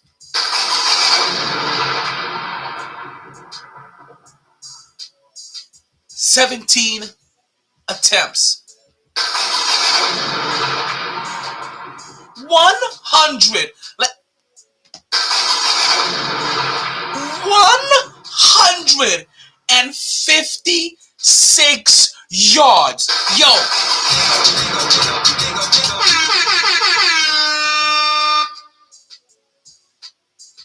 Only 29 fantasy points. And that actually had him tied with Josh Allen for fantasy points. I looked at it, I was like, damn, that's all he got? That boy needed some more milk. But he's my quarterback. And right now in this league, I can honestly say Jalen Hurts is one of my favorite quarterbacks to watch. As on Wednesday, we're gonna talk about my top. I'm gonna talk to you guys about my top 5 favorite NBA players in the league currently on Wednesday. Right now, as we talk a little bit more football heavy, Jalen Hurts is one of my favorite players in the league. And I know you sound like, yo, T, like, he was kind of one of your favorite players coming into the league. But that doesn't mean he couldn't have fallen out of my good gracious.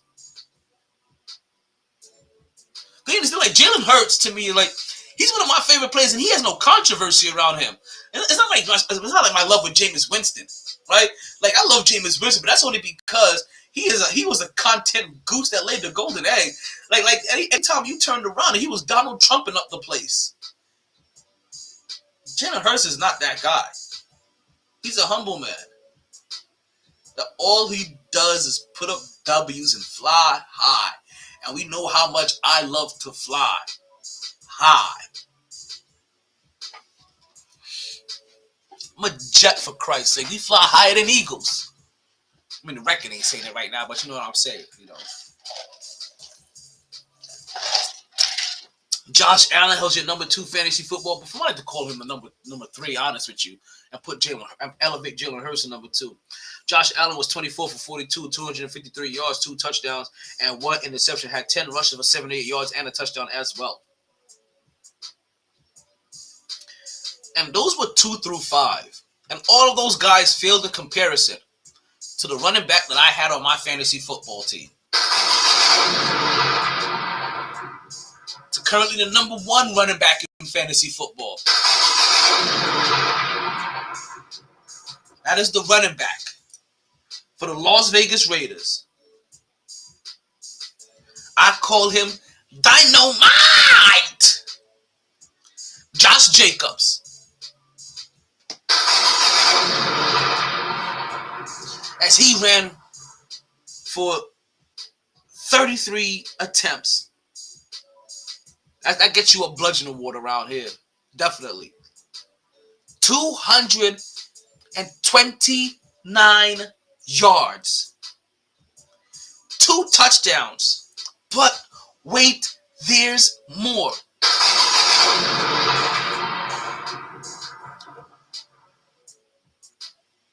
He was thrown to 7 times. Caught 6 of them.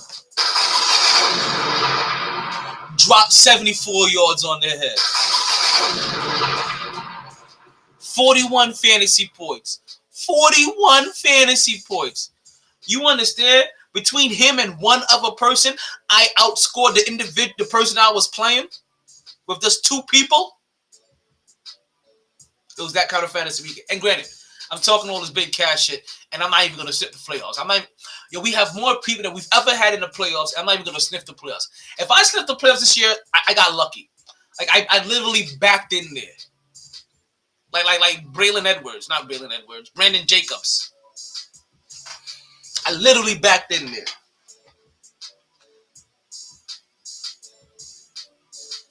Am I hearing a phone ring? But how? There's nobody here but me. But those are your MyT performers of the week, folks. Fantasy football style edition. And you know what's always weird, right? Is that the people that generally do well in fantasy football don't always translate to the top 5 performers in their position, right?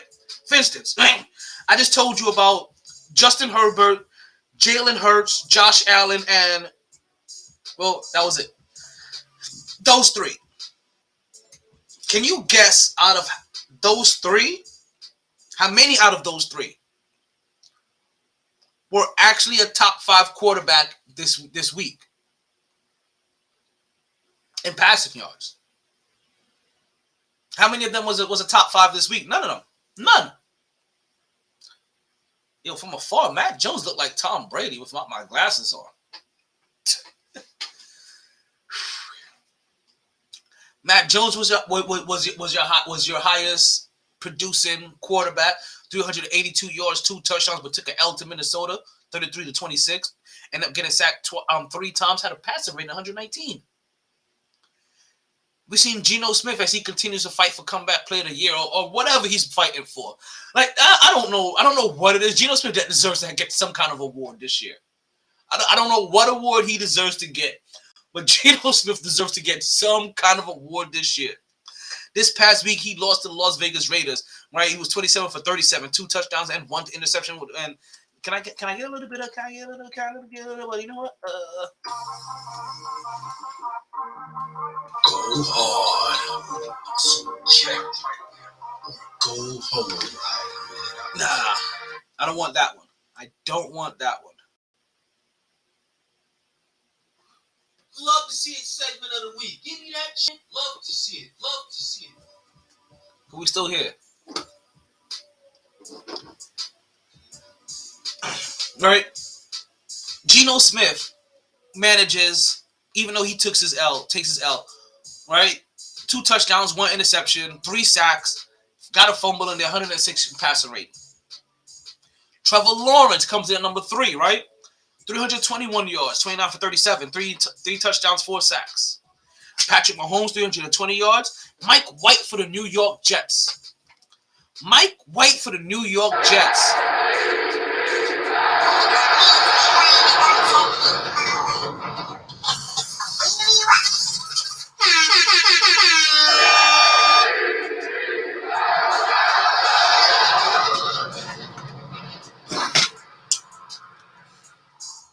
You had Mike White, folks,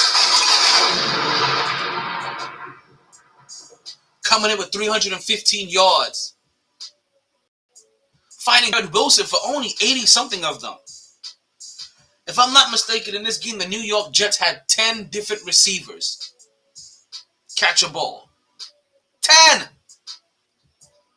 Zach Wilson was struggling to get it to 3. Mike White is dishing and swishing all over the field. 1 sack, no interceptions, no fumbles, 149 passer rating. Now, part of the reason why Geno Smith and the Seattle Seahawks took a loss after they put up all those yards, I just told you. The running back, Josh Jacobs, best running back of week 1. Number 2 was Jalen Hurts, followed by Miles Sanders, also a Philadelphia Eagle. Like, that was the running game, right? And also number 4 was James Conner. I had James Conner on the squad as well too. And number 5, I ain't forget about you. Cleveland! This is for you! You had Nick Chubb coming in through number 5, right? With 116 yards, but Josh Jacobs put up 229. That was the difference between number 5 and number 1. There was a 70-yard difference between number 2 and number 1. And the fact that number 2 rushing leader last week was Jalen Hurts. You understand that? That's the thing that we used to hear from Cam Newton and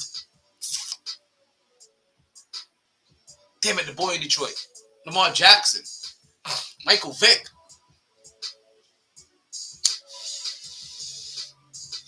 And now we're getting this from Jalen Hurts. Man, he is special.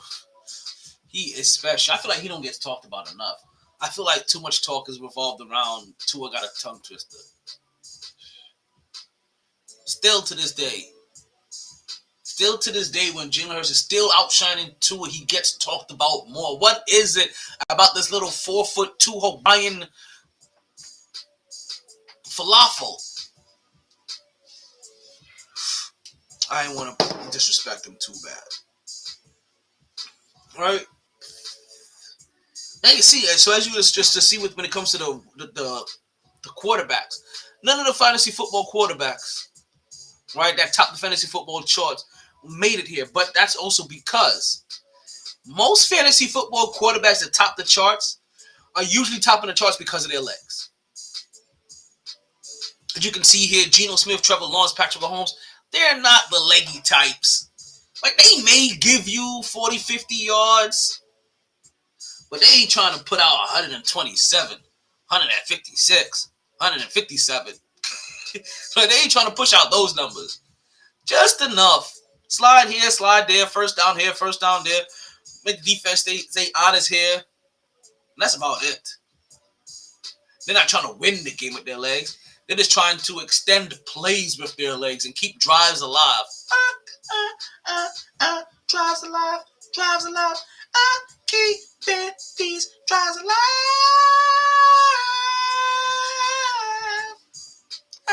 Short ass plays. Let's continue to roll up and roll out, right? I think I've done enough. I think we've done enough here with these football performances, right? The fantasy performances, because we actually do have a go hard or go home moment of the weekend, and this moment kind of passed already. Love to see it. Stop it. All right, this. For what reason? We number one. What's that? That's the win of the week. What are you talking about? That my Browns was the win of the week, bro.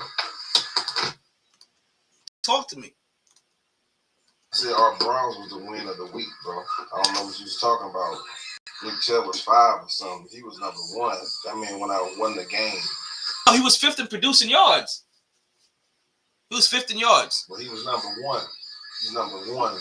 I don't know. You gonna give him number 1 Number 1 in the league. You gonna give him number 1 in the league. Oh, over 1 in the league right now. Who's better than Chubb? Josh Jacobs. Stop it, man. You an irritant. He's ranked number 1 in fantasy football running backs. We're talking about the real life. Josh Jacobs is not better than Nick Chubb, bro. Who's saying that he's better, right? We just saying that right now he was having a better performance. Okay, that's fine. And I'm just talking about, and I was just talking about, and we're just talking about this past week's performance. That's all we talk about. This past, you over here getting all Cleveland sensitive. You want to make sure Chubb gets his love. I'll give you your chubby love. I'll make sure you get your chubby love. I got you. Saying it though. How you saying it ain't you know what I'm saying? I said he had the 5th performance. He had the 5th best performance of all the running backs. I'm gonna put his little in front of his name. What's that? I ain't got you. That's how your girl try to play you when you happy about something. I see a little new car. Yo, I even gave him his Cleveland. This is for you. Like, come on. I did it.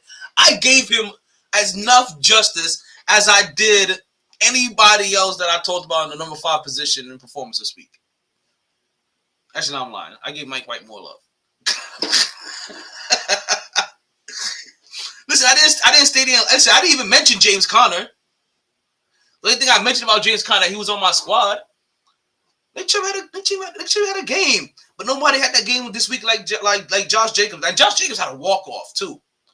Like that, his 74 yards receiving, the majority of that was on one play. Like they caught him on. They caught Jacobs. It wasn't on the screen, but it was like on a draw. Right? And they just caught him straight up in the flat. He broke 2 tackles and he was gone. Went to the house for like 60 yards. Like so the majority of his receiving yards happened right there on that one play. But that play happened right at the end of the game after they were down and needed to score so that they could come back and get that win. That was basically a walk-off touchdown for Josh Jacobs. Dynamite Josh Jacobs, JJ, Dynamite, you guys will understand. Well, you may. I'm just talking to the other ones. So he was your top performer. But I would say let's roll up and roll out because we had some other interesting performances to catch up on this weekend, and This one passed already, right? This one didn't happen this weekend. I was just finally getting the opportunity to watch it fully, right? I caught glimpses here and there.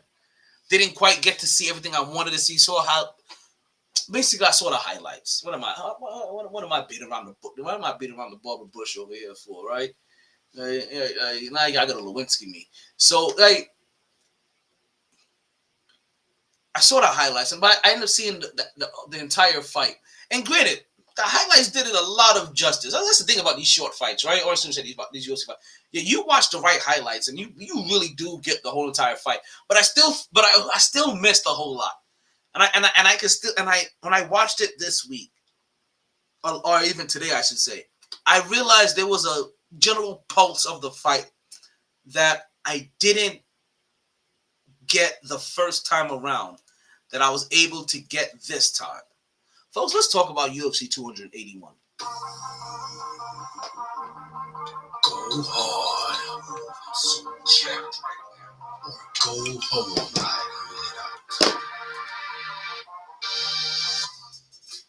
So UFC 281, you saw Israel Adesanya defend his belt against Alex Pereira, right? Alex Pereira at this point in time, he was 6-1 in the octagon. Israel Adesanya was 23-1. Only one loss he had was when he jumped up in weight to try to go ahead and take those are the middle heavyweight, whatever that was, like to take a belt from a higher weight class, and he ended up failing. This fight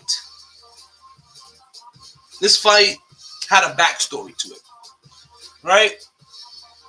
Alex Pereira has beaten Israel Adesanya twice before in kickboxing alone, only, right? The first time they lost, the first time he beat him was a decision. The second time he lost, he knocked him out. Right? We talked about this even before the fight happened, that the one thing that Alex Pereira may have going for him is that, you know what? He knows what it looks like to knock out Israel Adesanya. And he knows what it feels like to feel his punches get comfortable with his rhythm. If there's any similarities to the older Israel to now. Vice versa, Israel Adesanya, while he hasn't taken a lot of losses, he in the back of his head, he still has this loss's memory in there. And as much as he tried to talk it down, try to downplay, well, that's what you're supposed to do, right? That was in the past. That was a different me. That's I'm not even the same person. Like, why would I even think about something that happened in a different lifetime? But it's there. It's there, and you know it's there. This fight on the judges' scorecard was unanimous 3-1 going into the fifth. I had it 4-0, dominated by Israel Adesanya. Right, the first round is basically all Israel Adesanya. You see him coming. You see him you see them both, but the fill-out process that Israel Adesanya normally goes through for about a round or so, he didn't do that. He pressed this one a little bit more, touching him up, catching him with the jab, leg kicks here. There was something that I noticed throughout the whole entire fight that you didn't see a lot from Israel Adesanya. You saw a lot of it from his mentor, right? One of the guys that he looks at, Edison the Spider Silva. You don't really seen a lot from Israel Adesanya. And that was him grabbing the plum in the clinch, right? Really heavily relying on that kickboxing style to fight another kickboxer that he has lost to. Right? What's going on, Joining Morning Podcast? Good evening to you. First round, I see it all Israel. Right? Without a shadow of a doubt. Even, if I'm not mistaken, end of the first round, he even caught him. He even caught Alex Pereira, right? Caught him nice, caught him good, had him stunned. If this fight let's just say this fight. If the first round would have lasted 15 more seconds, Israel would have won this in the first round. Like 100%. If this fight lasts 15 more seconds in the first round, Israel Adesanya walks away the winner. Second round comes out, you see Alex Pereira coming out with a little bit more urgency. You see him taking more attempts, firing off more shots. To me, I still saw a round that Israel Adesanya ultimately won. But there was a takedown right at the end of that end of that second round that probably wasn't significant enough to sway the judges to give that point to Pereira, but I didn't see it. It wasn't a dominant takedown. It wasn't a long enough. It wasn't long enough to say that he sustained control. The takedown wasn't an easy takedown. It's not like he boomed him. Like he barely got him. So even with that, it wasn't enough for me to say that, hey, Alex Pereira won the second round. Honestly, it's like I said, I had 4 straight rounds of Israel Adesanya. Third round comes up. Israel Adesanya this time he gets Alex Pereira to the ground right around about 2 minutes left in the game, or in that round. Both men are working from the bottom, from this mount position. Israel Adesanya is raining elbows from the top position. You also see Alex Pereira being able to catch some elbows from the bottom position as well, keeping Israel very calculated and kind of distant. Right? You even see Alex trying to work in a couple of submissions. At one point in time, I thought he was working. He was trying to slowly position himself for a triangle. So it was another round that Israel Adesanya won, but he didn't just beat the shit out of Alex Pereira on the floor. Alex Pereira made him work for the damage that he received. Finally stands up Israel Adesanya. Israel Adesanya watches over him to the sideways. He's trying to figure out, how can I get in here? Alex Pereira is throwing a lot of good up kicks, and Israel Adesanya catches him with a heel kick right to the sternum. That immediately knocked the wind out of Alex Pereira, because immediately he gave up his back again immediately to Israel Adesanya, and it was saved by the round. Again, another round. I'm looking at it. If this goes 15 more seconds, this may be over. This was a dominant fight for Israel. This really was. Now, hold on, so we got Jonah calling in. What's going on, Jonah? Welcome to the MyT Sports Podcast. Talk your talk. Yo, you there? I can barely hear you, Jonah. Just to let you know. Like, you're barely audible.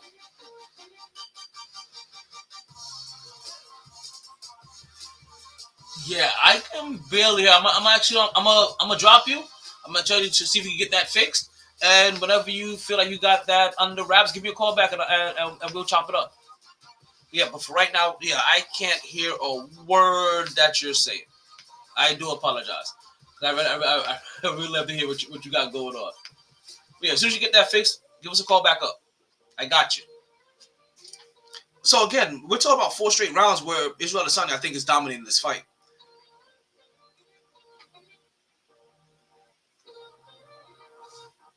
By the 4th round, you do start noticing.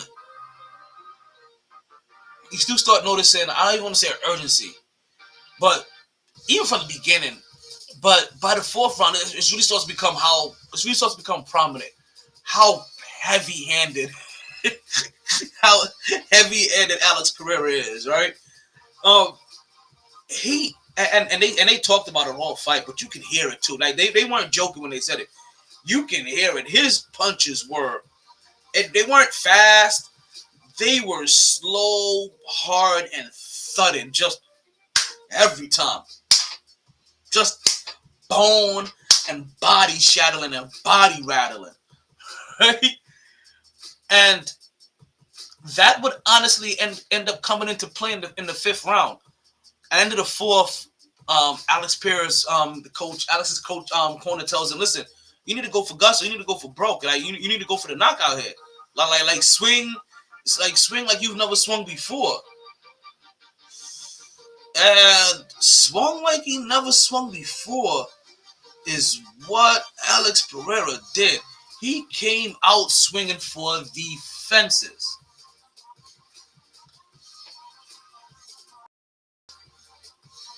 Majority of the round, Israel Adesanya is dodging them, tagging them. They even to the point where they even exchanged a couple of tags back. Total punches, I have to look at the total punches. But total punches, Israel Adesanya for the whole entire fight probably still won total punch numbers.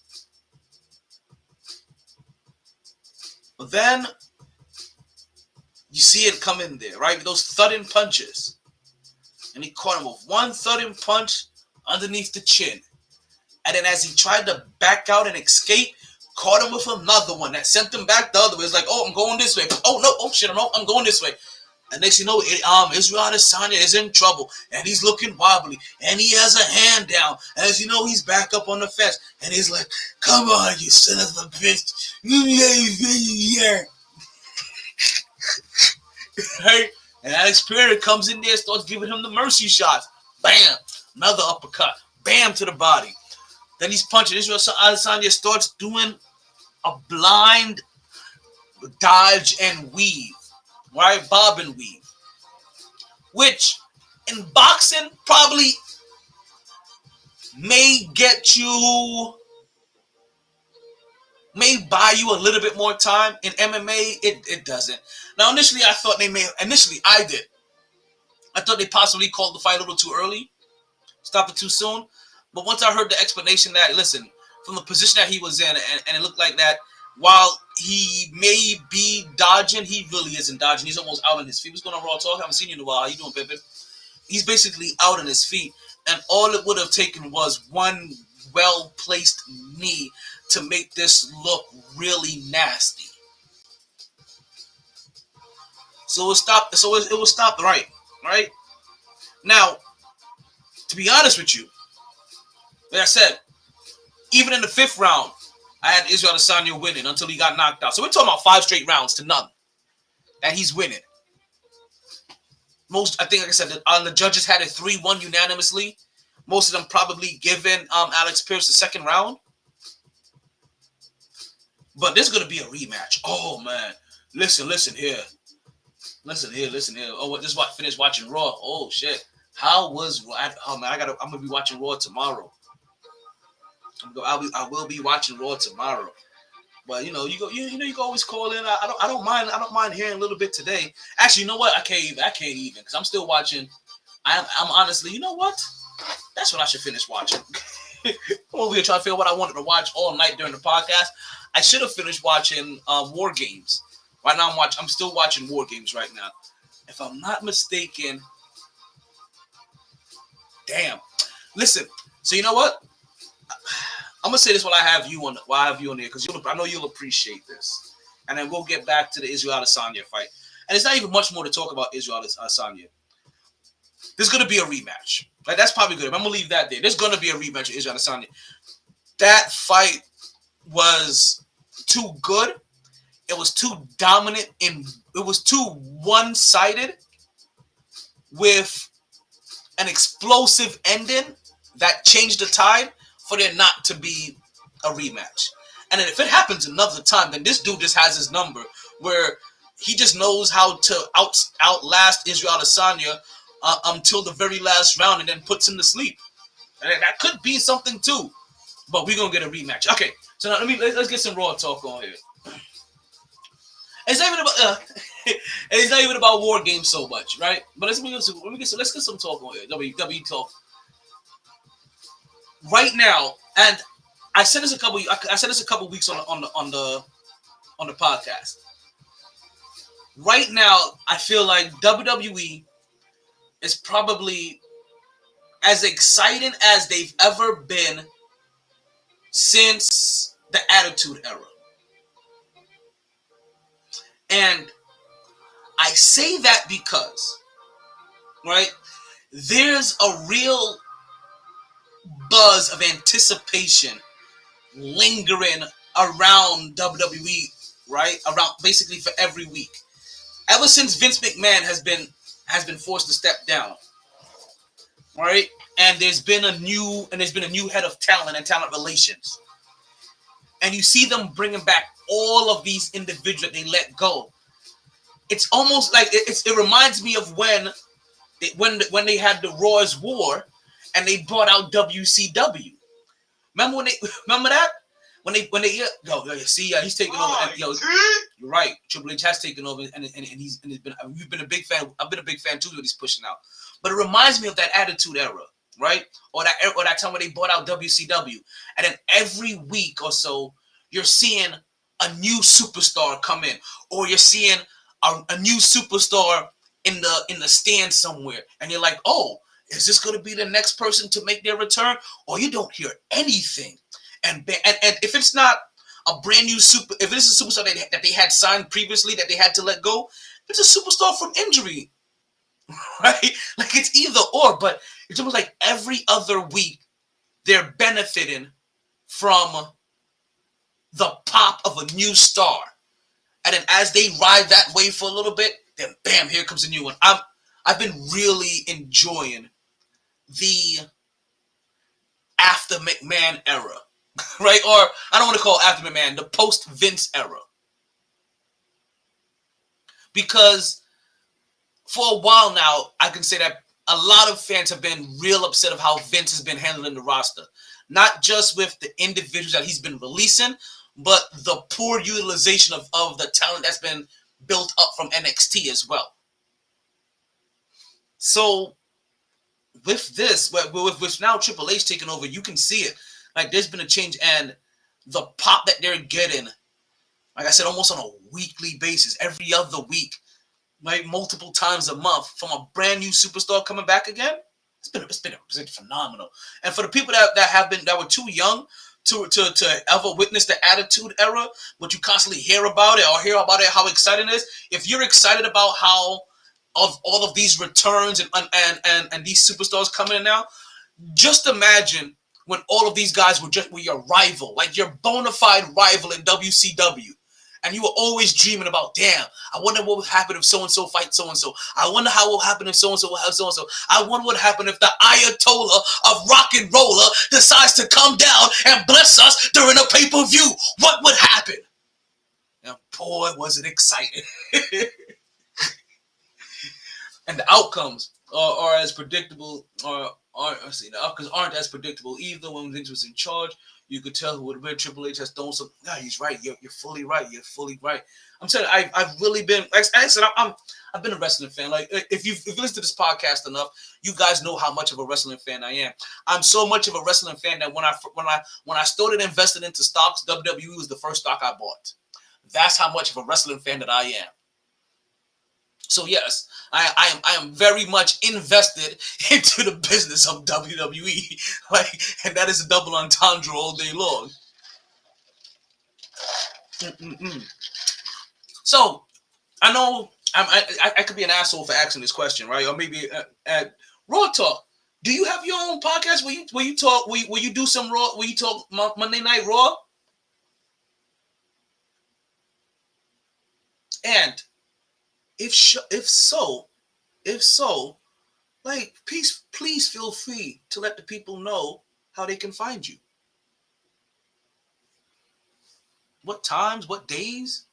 Like we share that love here. You know how that goes. Each one, teach one. You know how we do. Memory of. Right? Let's continue to roll up and roll out. Right? As we had a little. I don't get a chance. I don't get an opportunity to talk a lot of wrestling these days. You guys don't understand. Like with football being in its full effect. Basketball being here, like I don't get a lot of time to talk wrestling, but I have been really excited with what's going on. Listen, LA Knight, The Fiend, like Mia Yim, I can deal without. I'll rather see I'd rather see Keith Lee make his way back. You know what I mean? They got Dr. Roderick. He made his way back in NXT. Like the call ups have been good. Like I'm curious, right? I'm curious because I know this is probably the big one that was missed, right? But the Undisputed Era, them not getting a call up as a faction, and us missing that opportunity, we were robbed, and I don't know if we're gonna get that opportunity back.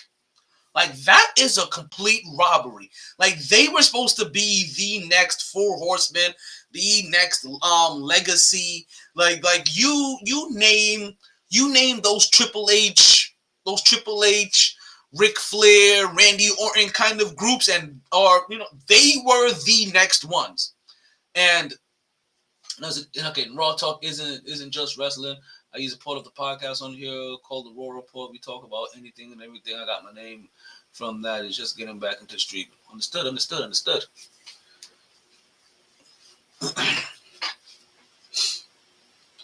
Where was that? Okay, I got lost. I was like, okay, it's no problem though. Let's continue to roll up and roll out, right? Because we was just talking about top performers, right? And some sneaky good performance. We were talking about some top performances in NFL. We talked about a sneaky performance that happened in the UFC. But since we talk about sneaky performances, right? I'm curious, right? We just had Thanksgiving. I hope everybody had a good Thanksgiving. I hope you had some time to either spend some time with some family or get some good, nice relaxation, spend some quality time with yourself or your booze or whomsoever. The reason I Spirit ever didn't get the call of Adam Cole and Roger Strong said they didn't want to go to the main roster. Interesting. I did not know that. I thought we lost them like we lost everybody else. I thought we were just robbed of a great faction of a great faction because they were moving. Like listen, they. Not to say that NXT doesn't have its own buzz, because NXT is its own little world, has its own buzz, but they definitely were a vibe. When it comes to NXT, they definitely were a vibe. And honestly, like the other factions that they end up building afterwards, like Phantasmo and stuff like that, like it would have just been better to see them go against each other. Right? I forgot the Italian squad, the mob squad that's out there. Like you can all see where this is leading to. I'm also a big fan of the factions coming back. I'm actually excited about the factions coming back. Like you have all these people on your rosters, right? But you don't have it. Like I'm excited to see the factions. Use them. Put factions together. Let's get some groups. Get some cliques. Tommaso has said the same thing. That's why he has taken so long for him to finally get to the main roster. That he didn't have an interest in coming to the main roster. I can see that about Tommaso. I was not surprised. I'm not surprised to hear that about Tommaso. To be honest with you, not surprised at all. Actually, I'm not surprised. That's the reason why Tommaso took so long. Because also, I can also see, right, that, and I could be wrong here. I can also see in a world where, in certain closed doors, where Triple H was letting, because I feel like they tried it, where they were trying to make this a bona fide traveling third brand if they could. That those guys, Tommaso and crap, I'm forgetting their names suddenly. Undisputed Era, they would have been the main highlight of. And then I don't think that kind of went that's how I feel. I could be wrong. I don't feel like it went the way that it was supposed to go, and it kind of left the program not growing the way that it was that they probably thought it was initially supposed to. That's how guys looked at it. They saw NXT as the third brand. Okay. So yeah, I'm not fully off, and I think they still kind of looked at it as a third brand, but I think it took a step. It took a step back when they were trying to take a step forward. And I think they're trying to go back forward again after they've taken that step back. Sometimes it happens like that in business. It happens like that in business. It happens like that in life. Like you don't like your choices don't always work out the first time. Take that step back, retool it, right? Represent it, or you know what I mean? Come back with it again, and it may work better the second time around, third time around, fourth time around. It's like quitting cigarettes sometimes. Like you don't always work on the first shot. So I can constantly see that, and I wouldn't be, but I constantly see it being a thing that they're trying to push, or trying to find a way to properly work out. But or listen, it could be in its proper niche. Like who knows? Like sometimes you try to expand yourself and then realize, you know what? We're able to maximize ourselves right here. And anything more, we don't do ourselves justice. But I think they have room for it. I think they have room for it. Now, speaking of having room for it, Thanksgiving just passed, right? And we have a lot of our NXT Europe. That is exciting too. Because we're getting a lot of call-ups from that. We get a lot of call-ups from that leaving as well. That's right. And them solidifying those two belts. But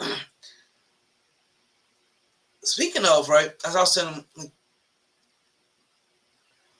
Thanksgiving just passed, right, this past week. And I know if you guys are like me, right, like, I hope you had a good time. But I know most of us, like, we did a lot of, a lot of good eating, right? A lot of good eating, a lot of good family time, hopefully, right? I got a chance to, like, my family from Orlando came down, right? We had a nice little Thanksgiving dinner, but then that same weekend we had a nice little barbecue. I have an uncle that's a grill master, like he likes to throw down on the grill.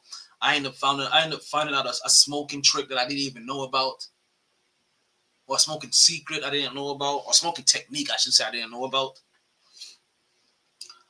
But as we talk about like our Thanksgiving meals, right? Most of us, like, Thanksgiving is pretty much has pretty much I'm still eating Thanksgiving dinner. Listen, so am I. Like, right, Thanksgiving has an outline, right? A general outline that most of us that you pretty much stick to, right? There's usually always going to be some kind of turkey, right? There's going to be some kind of stuffing. What else? Probably some yams. Maybe some mashed potatoes, right?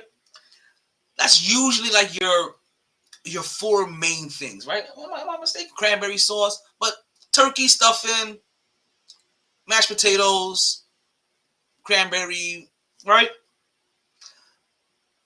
Maybe a ham too, right? A ham. I'm assuming most people put a ham in there. What I'm curious about, right? What non-traditional Thanksgiving dish makes it to your dinner plate? And I'm talking, right, because listen, all the stuff that I mentioned, I'm over here trying to think, because some of that stuff did not make it to my dish, right? Like, we had a turkey, but we didn't have no mashed potatoes. Like, we had potato salad, right? We had candy yams, and I'm telling you that motherfucker is drizzled in a sauce that will make your lips pucker. You know what I mean? We had that homemade stuff in that baked macaroni, right? But we're Jamaican, right? So. And then I have another southern part of the family. So there's collard greens that makes it, of course, right? And they do a chicken instead of a turkey. Oh, interesting. I've had somebody do Cornish hens for everybody one Thanksgiving. that was interesting. So I'm always curious, like, what non-traditional Thanksgiving dish made it to your table? So for us, it was oxtail. Oxtail was one of the non-traditional meals that made it to our table. Also, chicken soup made it to the table as well, right? As well as, we call them sprat. Well, I forget the name for these fish. Right, but we call them sprats, right? But sprats, like, so oxtail, sprats, and chicken soup were the three non-traditional Thanksgiving dishes that made it to our table. And I know that this is weird because I know that macaroni salad was at my table. Macaroni salad. So I always get curious, right? Because I know, like, I know us, I know my family being Jamaican, that we always have a non-tradition, because what is traditional, right? Like, for us, oxtail is traditional for Thanksgiving as much as jerk pork is traditional for Christmas, right? Like, those are our traditions, but it isn't in the general blueprint. So what just random thing that you just do, you say to yourself, you know what, I just like bringing, or what, because of your cultural background, do you guys bring differently on into the traditional Thanksgiving dinner? I'm curious about that. But also, what I'm curious about, what stole the show, right? So he says, "I'm white," so we basically just as we. Right? But I'm also curious, right? Because I understand, like, listen, I knew that was a possibility. All right, some people stick to the blueprint. Like, you know what? We have a blueprint. This is what we do. We don't like that. That's what Thanksgiving is. It's a tradition. Is a tradition. We're not gonna stray from that. Cool, I get it. So then you tell me what stole the show. What stole? There it goes. First one. Pumpkin pie steals the show. Now the difference is we have sweet potato pie on this. So, actually, somebody brought pumpkin pie and they got cussed out. They was like, "Why the fuck are you bringing pumpkin? Did they not have any sweet potato pie? Did you not think there was gonna be no sweet potato pie here?" Like, yeah. Oh man, but so we have one pumpkin pie, right? Let me check the rest of these responses as they're coming in, right? Right. I see one. I see. Listen. Some people are just turkey lovers. The turkey stole the show. Listen, you get yourself a nice juicy turkey done right, or maybe you had yourself a fried turkey for the first time, deep fried turkey. Who knows? But you get yourself a nice turkey done right, or you get that white piece of turkey. Like the turkey can steal the show if it's seasoned right, moistened enough. Because I'm also that turkey leg guy. Like, I'm the barbarian of the group. Like, anytime I get Thanksgiving dinner, like, I'm grabbing the turkey leg and I'm finding myself a corner. No, it wasn't. It wasn't. It was not a white guy that brought the pumpkin pie. But yeah, I'm curious, what stole the show for you guys for Thanksgiving dinner? So for us, right, or for me this weekend, right? It was the banana pudding. The one that stole the show for me this Thanksgiving was the banana pudding. This one I haven't seen the banana pudding make it to the table the last couple of things, but apparently there's a family member that generally makes this. I don't know if I've missed this the last couple of Thanksgivings, but I heard there was a substitute. The other family member made this, and this banana pudding was whipped. Like I've had different consistencies of it. This one had a much more whipped consistency, and I was like, "Oh, that's fluffy." Like, it wasn't, so it didn't make it. It didn't. Oh, cheese ball is pretty too. I'm getting hungry all over again. I just ate before I came on the podcast. So I wouldn't be hungry during the podcast.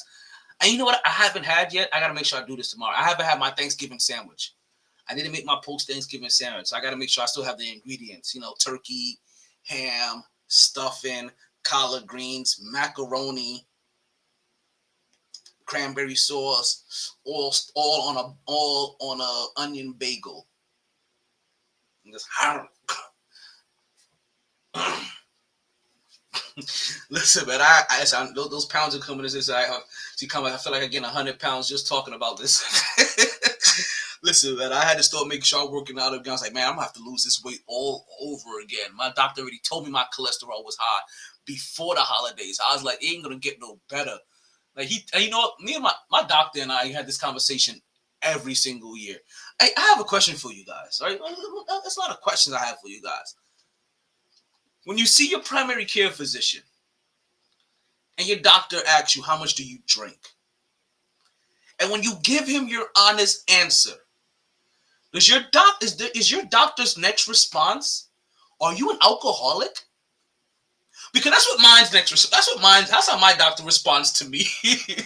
This is now two different PCPs that have asked me if I'm an alcoholic after I've told them how much I drink, especially during football season. It's like, oh, how much do you drink a football season? I'm like, I don't know, like the old, like the old college amount. How much is the college amount? I don't know, a 6-pack a day and a keg on the weekends? Like, I don't keep track of this stuff. That was the first doctor that called me an alcoholic. That was like 10 years ago. I've slowed down a little bit since then. I no longer can drink a keg on the weekends. But I told my current doctor how much I drink, which literally is only about, because he has to average it out, right? He has to weigh it out average. Well, he has to figure it out for the week. I'm like, listen, I have, maybe 3-4 drinks on a Wednesday night. Another 12 on a Sunday, because I'm there all day at the bar, right? So I maybe have 16 drinks in a week during football season. I'm like, so that's just a little bit more than about 2 a day. He was like, 2 a day? Apparently, 2 drinks a day is alcoholic levels. Who knew? Good thing I ain't telling about all the shots. So y'all keep coming to those comments. Y'all keep coming to those comments. We got cheese balls over here. We got pumpkin pie. You guys let me know what stole the show this Thanksgiving. What dish stole the show on your table this Thanksgiving? Like I said, for me, this Thanksgiving it was the banana pudding. I was not expecting banana pudding, and this one was whipped. It didn't have those round vanilla wafers. It had some square ones. I don't know what the hell those were, but like the end of a bar in South Florida. It's like so good, so good, so good. Wait, doesn't a team play that? What professional sports team plays that song? Sweet Caroline. Is it a Carolina team? Sweet Caroline. Bah, bah, bah. It's one of them. But man, the food was good. Hey, you know what? And you know what's crazy? We cooked. We had Thanksgiving on Thursday, and then we barbecued on Saturday. And I can't tell you which one was better. I can't honestly tell you which one was better. They were both equally that good to me. I was in heaven. I've been in food heaven this whole weekend. You understand? Like, I didn't even do shit Sunday. I was so beat and so full. On Sunday, I literally just sat there and I was lazy. I couldn't even do anything. Also, like, all of my lower extremities, like, they were on fire. Like, they were on fire.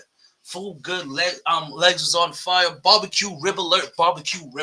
We rolling up and we rolling out to a new segment. Barbecue rib alert. was watching this Philadelphia and Green Bay game, right? Some green on green action coming from a Jets fan. I had a doubly interested in this. I like any kind of action that involves greenery. So here we are. I'm watching this too, and I'm watching this game, and I'm watching Jalen Hurts do his thing. Watching Miles Sanders do their thing. Watching this defense get to Aaron Rodgers, and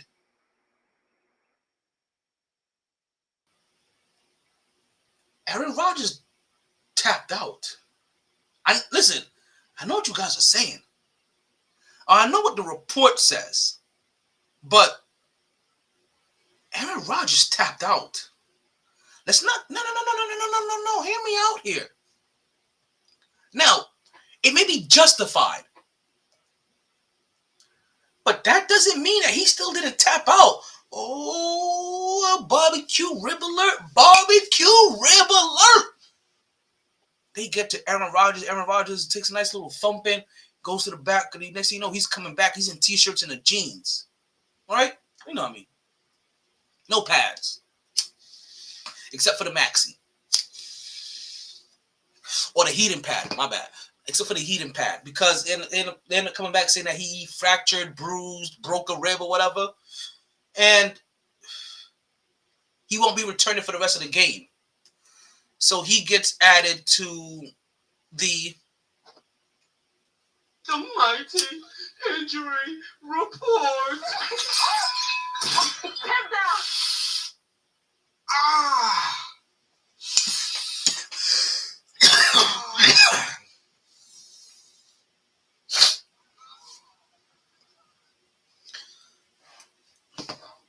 So for pretty much the majority of the second half, we don't get any Aaron Rodgers.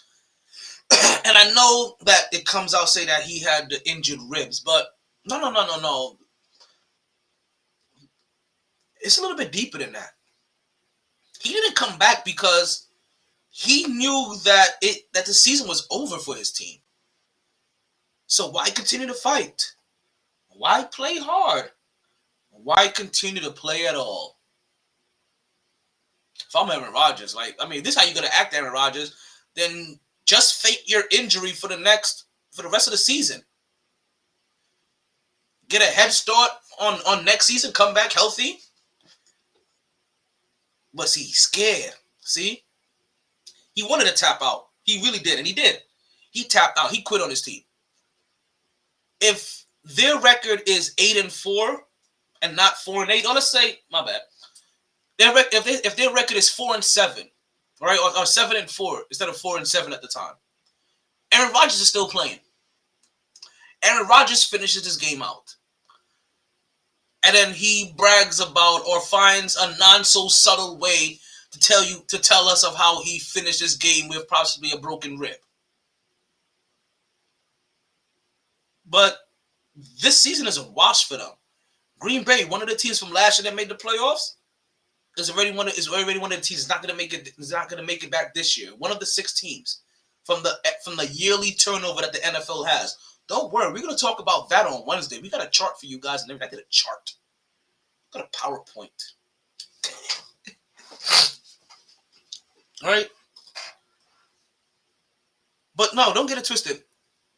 Aaron Rodgers quit only because the season, and as I said, I know you can find ways to justify it. I know there's ways to look at this and be like, you know what, the season is over. What point does he have coming back in? This, that, and the third. You know, you don't want to see him hurt himself anymore. He's a little bit blah, blah, blah, blah. I get all that. I understand there's a little bit of benefit of the doubt that Aaron Rodgers may have built up. Get all that. Doesn't mean he ain't quit. Doesn't mean I can't sit here and say that, yo, a man goes to the doctor, sees an animal check, the doctor tells him you need to stop. I know this joke.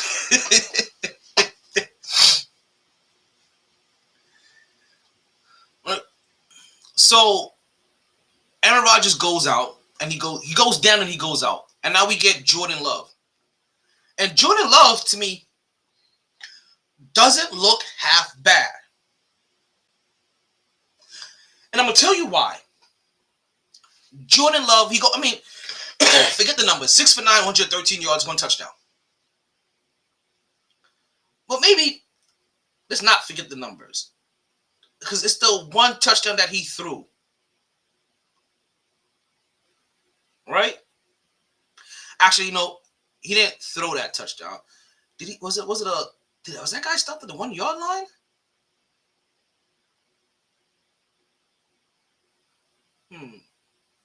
Now I'm trying to remember. Now I'm really trying to remember. Because it wasn't, I don't think it was Aaron Jones, was it? It wasn't Alan Lazard. But I know whoever he threw the ball to should have had more than 20-something yards for the game. That was like a 40-yard pass, I remember it being. Hold on. Let's see here. These are all scoring plays. Never mind. So, Jordan Love comes in. And the first thing that caught my eye with Jordan Love is the thing that you were happy about for Tua. Is the thing that you were happy about when seeing Mike White. It's the thing that you get happy about when you see any young quarterback in the position. Get the ball to your playmakers and let them make plays. Aaron Rodgers may have quit on this team, but this team did not quit when Jordan Love came into the game. And they continue to fight. And Philadelphia needed every bit of the 40 points that they scored to beat Green Bay, who scored 33, who was one touchdown away from tying this game and possibly beating them. With an Aaron Rodgers that quit, and with a Jordan Love that decided I'm going to come in here and I'm going to take over.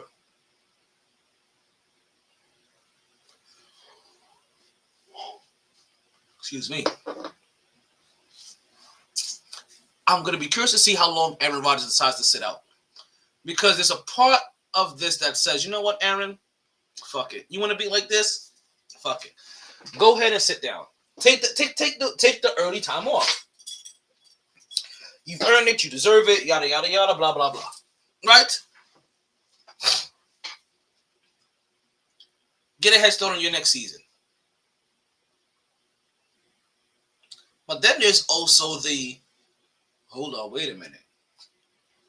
Can you afford to sit out the remaining 6 games of the season and have Jordan Love come out here and ball and look like you are easily replaceable because now they have a young, dynamic, coachable guy that can still get the ball to these franchise guys or to these young guys that he doesn't want to build up and have to get right and play coach to mentor even, right? That all these young guys can grow together. They can start figuring out the elites amongst themselves. Can Aaron Rodgers afford to have that happen if he sits out for 6 weeks? So, in all honesty, I'm just curious to see how long Aaron Rodgers is gonna stay out for, right? And let's see how long, and let's see how many games from here until the end of the season that he finishes out. Because if this is gonna be the new go-to move for Aaron Rodgers, oh, I'm getting my ass whooped. Let me nurse this injury for the rest of this game now. It makes no sense for me to have to finish this out. And not for nothing, listen, if you have no problem with teams and quarterbacks or teams sitting their quarterbacks down when they're up big and having to miss almost a whole half, then if they're not in the playoffs and it's not going to matter and they're not going to win and they feel like they're a little banged up, then why are these guys even going to play? Especially when you're as old as Aaron Rodgers, when you're damn near 40 and not one of the young bucks in the league. I have about like 10 minutes left of the podcast. Hope you guys have been enjoying. Don't forget to like, share, and follow. Right? Don't forget you can catch us anywhere that you pod at, right? That's on MySpace. Let me start. It's on Facebook, Instagram, Twitter, Twitch, YouTube, and YouTube. Really, guys, I really appreciate it. Go like, share, and follow on YouTube and Twitch. Those two really make a significant help. Really do appreciate it. Any way that you like, share, and follow, and listen to the podcast. Don't forget the re-air of the podcast or the archives of the podcast you can catch anywhere. Just about, like I said, we're on TuneIn Radio. We're on iTunes. We're on Apple. We're on Google Play. We're on Pandora. What am I forgetting? I always forget the name of this thing. Spotify. There we go. We're on Spotify. You name it. We're there. We're there. I'm just there, baby. Just like, let's roll up and roll out. We have a lot left to talk about. So let's go ahead and talk about 2 QBs, right? We got about 2 QBs left that we can mention. Buffalo Bills took a nice little took a hard-fought win, but the New York Giants ended up losing to the Dallas Cowboys 28-20, allowing Dallas Cowboys fans to have bragging rights and shit.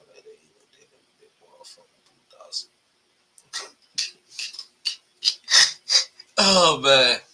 Okay, let's get serious. Let's get serious for a second, right? Because as the New York Jets had a super impressive victory, 31-10 against Chicago. You know what? We were the only one putting up impressive victories in our division. All right, so did the Miami Dolphins, 30-15 over Houston. Right, who has a record of 1-9-1. That is, I'm just saying.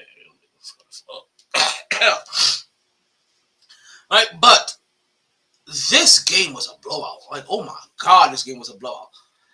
This game was a blowout, and the Dolphins didn't even score in the second half. First half of the game, 30-0. 30-0. Offensive touchdowns, defensive touchdowns. You don't understand? Y'all just hear a voice? Hearing shit. You understand that my red zone was flooded by Dolphin plays?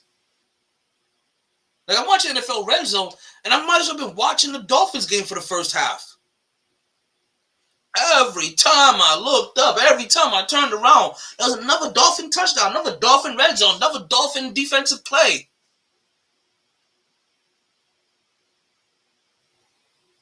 It got so bad that they sat down Tua in the first half. Tua over here looking like it's college all over again. Like, I always knew it was this easy. Yeah? Look at it. This is exactly how he's doing college. Then he started telling us, hey, fellas, this reminds me of that game in 2018 when we were playing Watercress Elementary, right? Alabama. We came in there and they said that we were a 36-point favorite. Nah, that even wasn't enough for it. Yo, we outscored them by 40 in the first half. And you guys think about this. And then he put me up, and then they put a Mike White. He drops another. Like, he over there reminiscing like it's his old college days. They sitting him down in the second half. He there chilling, cigar smoking, cock stroking. You know what I mean? That's over there. Ladies, boys. It was a blowout in the first half, 30-0. And even with 15 unanswered points, maybe Dolphins was even worried. He was like, yeah, leave him out there. He'll build character. It's 2019. It's against Georgia. Let me tell you.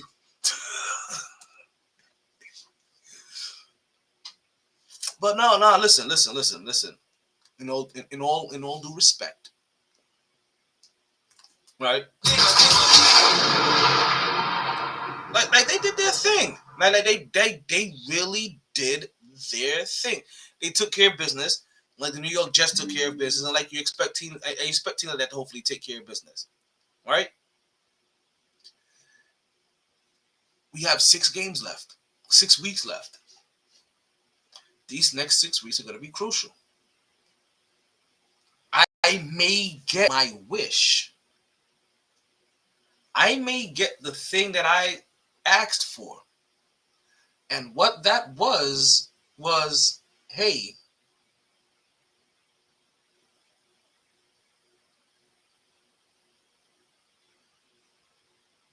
the last game of the season between the Jets and the Dolphins, I am hoping that game has enough significance in it that the winner makes the playoffs and the loser goes home. That will be the true definition of go hard or go home. And it will be beautiful for us to talk about, or it may be devastating for us to deal with. But either way, I kind of want that prescient scenario. It doesn't just make for good football. It makes for good shit talking as well, too. With that, folks, I'm going to leave you with this. I am Donald Martelo with the MyT Sports Podcast. Yo, as we like to say in the islands, right? The key to right? The key to life is a penis in your asshole.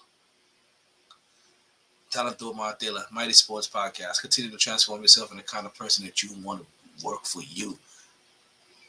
I'm out of here. I got shit to do. It's 11:54. It's almost tomorrow. And I know the sun's going to come out, but it's almost tomorrow.